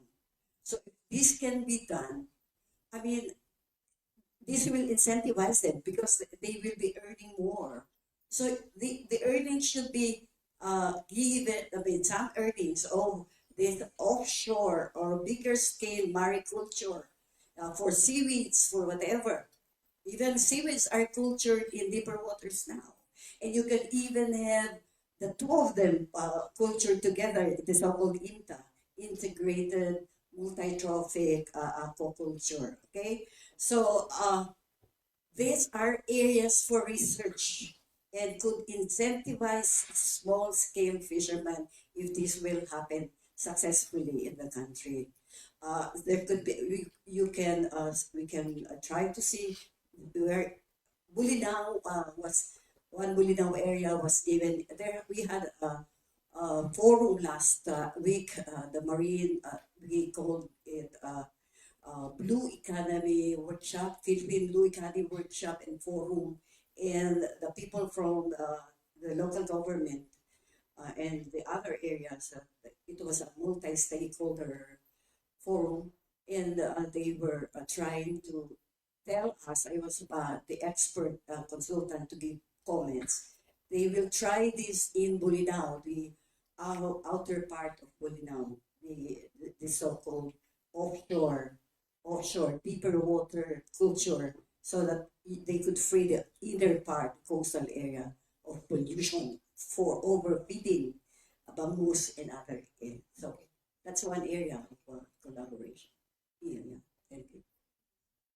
I can add to that also when we talk with the local fisher folk, because the local governments already given them assistance like for oyster culture, for abalone, and so on. But what they need really also is assistance in packaging, processing, and marketing because they don't know how to price. And also they need assistance in doing financial auditing. So those kind of stuff to really help them because like they have their accounts on the blackboard which can easily be erased when rain comes. So those little things that we take for granted are actually the ones that the fisher folk need. But another one is on the maritime surveillance, the MCS. So we also need boats and equipment. So a lot of these fisher folk are already volunteering. They are the poorest of the poor, and yet these fisher folk associations are using their own boats, using their own money to buy gas to help in patrolling the waters. So they need assistance and the local governments to have bigger boats for the Bantay Dagat and equipment like two-way radios, binoculars, flashlights. They even need flashlights. So those things. Yeah. It's quite heartbreaking to hear when you hear stories like this. Maybe this is really an area where friends can help out, and I'm sure they would extend their help. So I'm being told that we don't have time left, but we have one more question. This is I was told an online question. Um, this is about the access on of marine resources, including gas fields, and I would assume also fisheries because of our fisher folks that are located in areas of Philippines exclusive economic zone where I think they're referring to areas where there are ongoing coercive and aggressive activities by another country. So how do you think can we face this challenge? What can we do? How can France and the Philippines work together to help address this, and in effect also helping our fisher folks and investors in the area? Very many lectures that I've given. The last one with was the law of the Sea Academy of the Department of Foreign Affairs, and I always emphasize that the EEZ is named Extended Economic Zone. So therefore, we should be using the EEZ more for economic prosperity or economic gains. And so therefore, national security is also should be working hand in hand with this. But as we have said, there were some coercive acts done in some of the areas wherein we have some of the activities in the EEC. So I will not give comments on that, but I would like to emphasize that we should encourage more of economic activities in this EEC, just like those that we have, just like what Vietnam has been doing. They even declared the Paracel Island as a tourist area. Okay, so I think the government should look into more economic activities and work together with the national security forces. I was able to give also a lecture on the National Security Council about this, and I always say, go hand in hand with economic activities along with your security concerns. I don't know the deeper problems, but I don't want to comment on that. That's politics and so. In terms of the access and benefit sharing, so there's already a framework to ensure that like indigenous peoples and marginalized sectors will also share in the benefits of the uh, Um, I mentioned earlier a stable sort of physical security as incentive for natural gas development. So national security indeed is important. So I see, in fact, the development of oil and gas fields as an enabler to that because um, where I used to work in other countries, there is such a thing as there are places where countries, in fact, work together to jointly develop an oil and gas resource. So there are things called unitized agreements or unitized production sharing contracts or service contracts where countries agree to, extract the resource together for with a very clear, delineation of what the commercial or legal framework is going to be like. So there is a way forward if governments say open up that discussion and countries straddling these areas are able to look at it as an area of mutual benefit. So because then at the end of the day, I believe we all want the same thing. We want economies to prosper. We want people to lead better lives. We want eventually the environment to be cleaner. And so if we develop indigenous resources, gas resources, for example, and if the way to unlock that is to have, say, these joint agreements, then just go for it. I think contests, what you call these philosophical principles should just be second. Okay. Final. Let's make it just one, two sentences, just to wrap it all up. Okay. And Ambassador, would you like to say something as well? Okay. All right. Just to closing statement. yeah, looking at the ocean, climate, and biodiversity nexus. Climate change is an existential threat. So the oceans could easily be affected by rising sea temperatures, we have rising sea levels, ocean acidification, which can destroy this coral reef, seagrass, and so on. That's why we're trying to move towards the net zero, renewable energy, decarbonization, and so on. Because even if you have marine protected areas, this can easily be wiped out by coral bleaching because of the rising temperatures and you have ocean acidification. That's why let's work together also towards net zero. All right. Finally, Doctor. Yeah, she mentioned marine protected areas, and I mentioned that in my lecture. Globally, we are moving into a network of marine protected areas, and France, I think, is also involved in that. At the ASEAN, I have been involved at the subcommittee on marine science and technology. We are pushing for a network of marine protected areas at the ASEAN.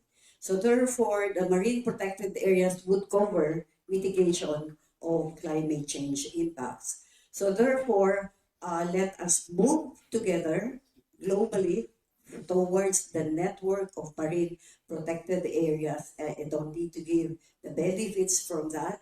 And that would include the UNCLOS biodiversity beyond national jurisdiction. So that will be covered. And I like that this is my second statement. The ASEAN ministerial meeting 2025 will be headed by Malaysia, and the blue economy is one of the agenda items. we were considering this at the ASEAN level and naunahan tayo ng Malaysia. We were considering this in 2026 when we host the ASEAN, but Malaysia had it first for 2025. So we can have a future for the human heritage sites wherein we can have maybe close collaboration even with our detractors or the whatever. All right, thank you very much, Dr. Azanza. And I think we have a reaction from France, from Mr. Eric Banel, please. Thank you.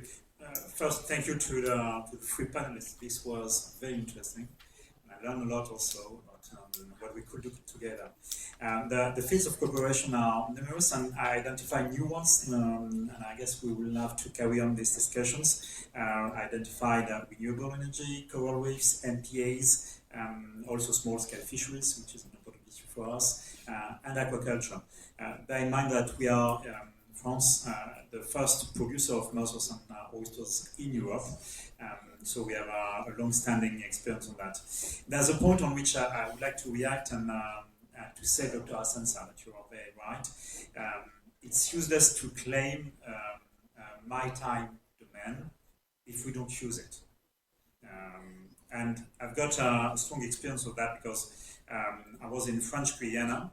So it is French territory in Southern America. And we have a long EZ, but we didn't use it, in fact. And what happened? Because we didn't use it, others began to use it for us, and IU fishing, actually. So to fight against that, we have developed economic activities at sea. Legal activities is the best way to claim for what we assert. So this argument is very strong. Sometimes people may not understand it. Said, well, we have to claim this land or to claim this sea, but yes, no, we don't do anything with it. No, we have to do many things with it, and also we have to protect it, and that's a part also of it. All right, on that note, we would like to thank our panelists, Dr. Rodora Azanza, Ms. Donald Cruz, and Ms. Maria Corazon Ibarria. Thank you very much, everyone. Yes, let's have a photo opportunity with the Ambassador, Mr. Eric Banel, and also Professor Manhid.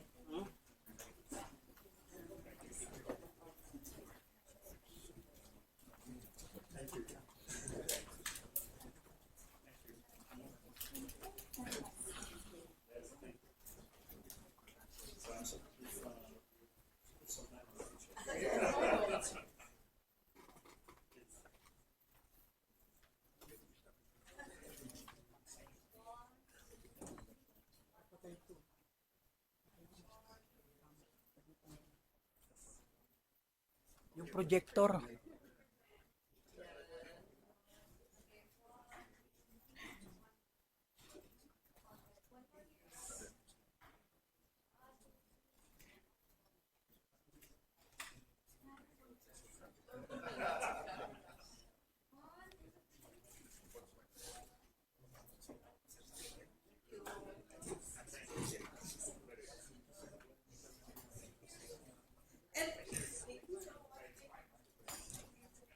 And that concludes our forum this morning. That was a very comprehensive and insightful discussion with our speakers. Let's give them a round of applause again, please, for our first and second panels. And thank you also, everyone, for staying with us this morning, for listening to the presentations, and for joining us today. That concludes our forum. Thank you very much, and hope you have a good rest of the day, everyone.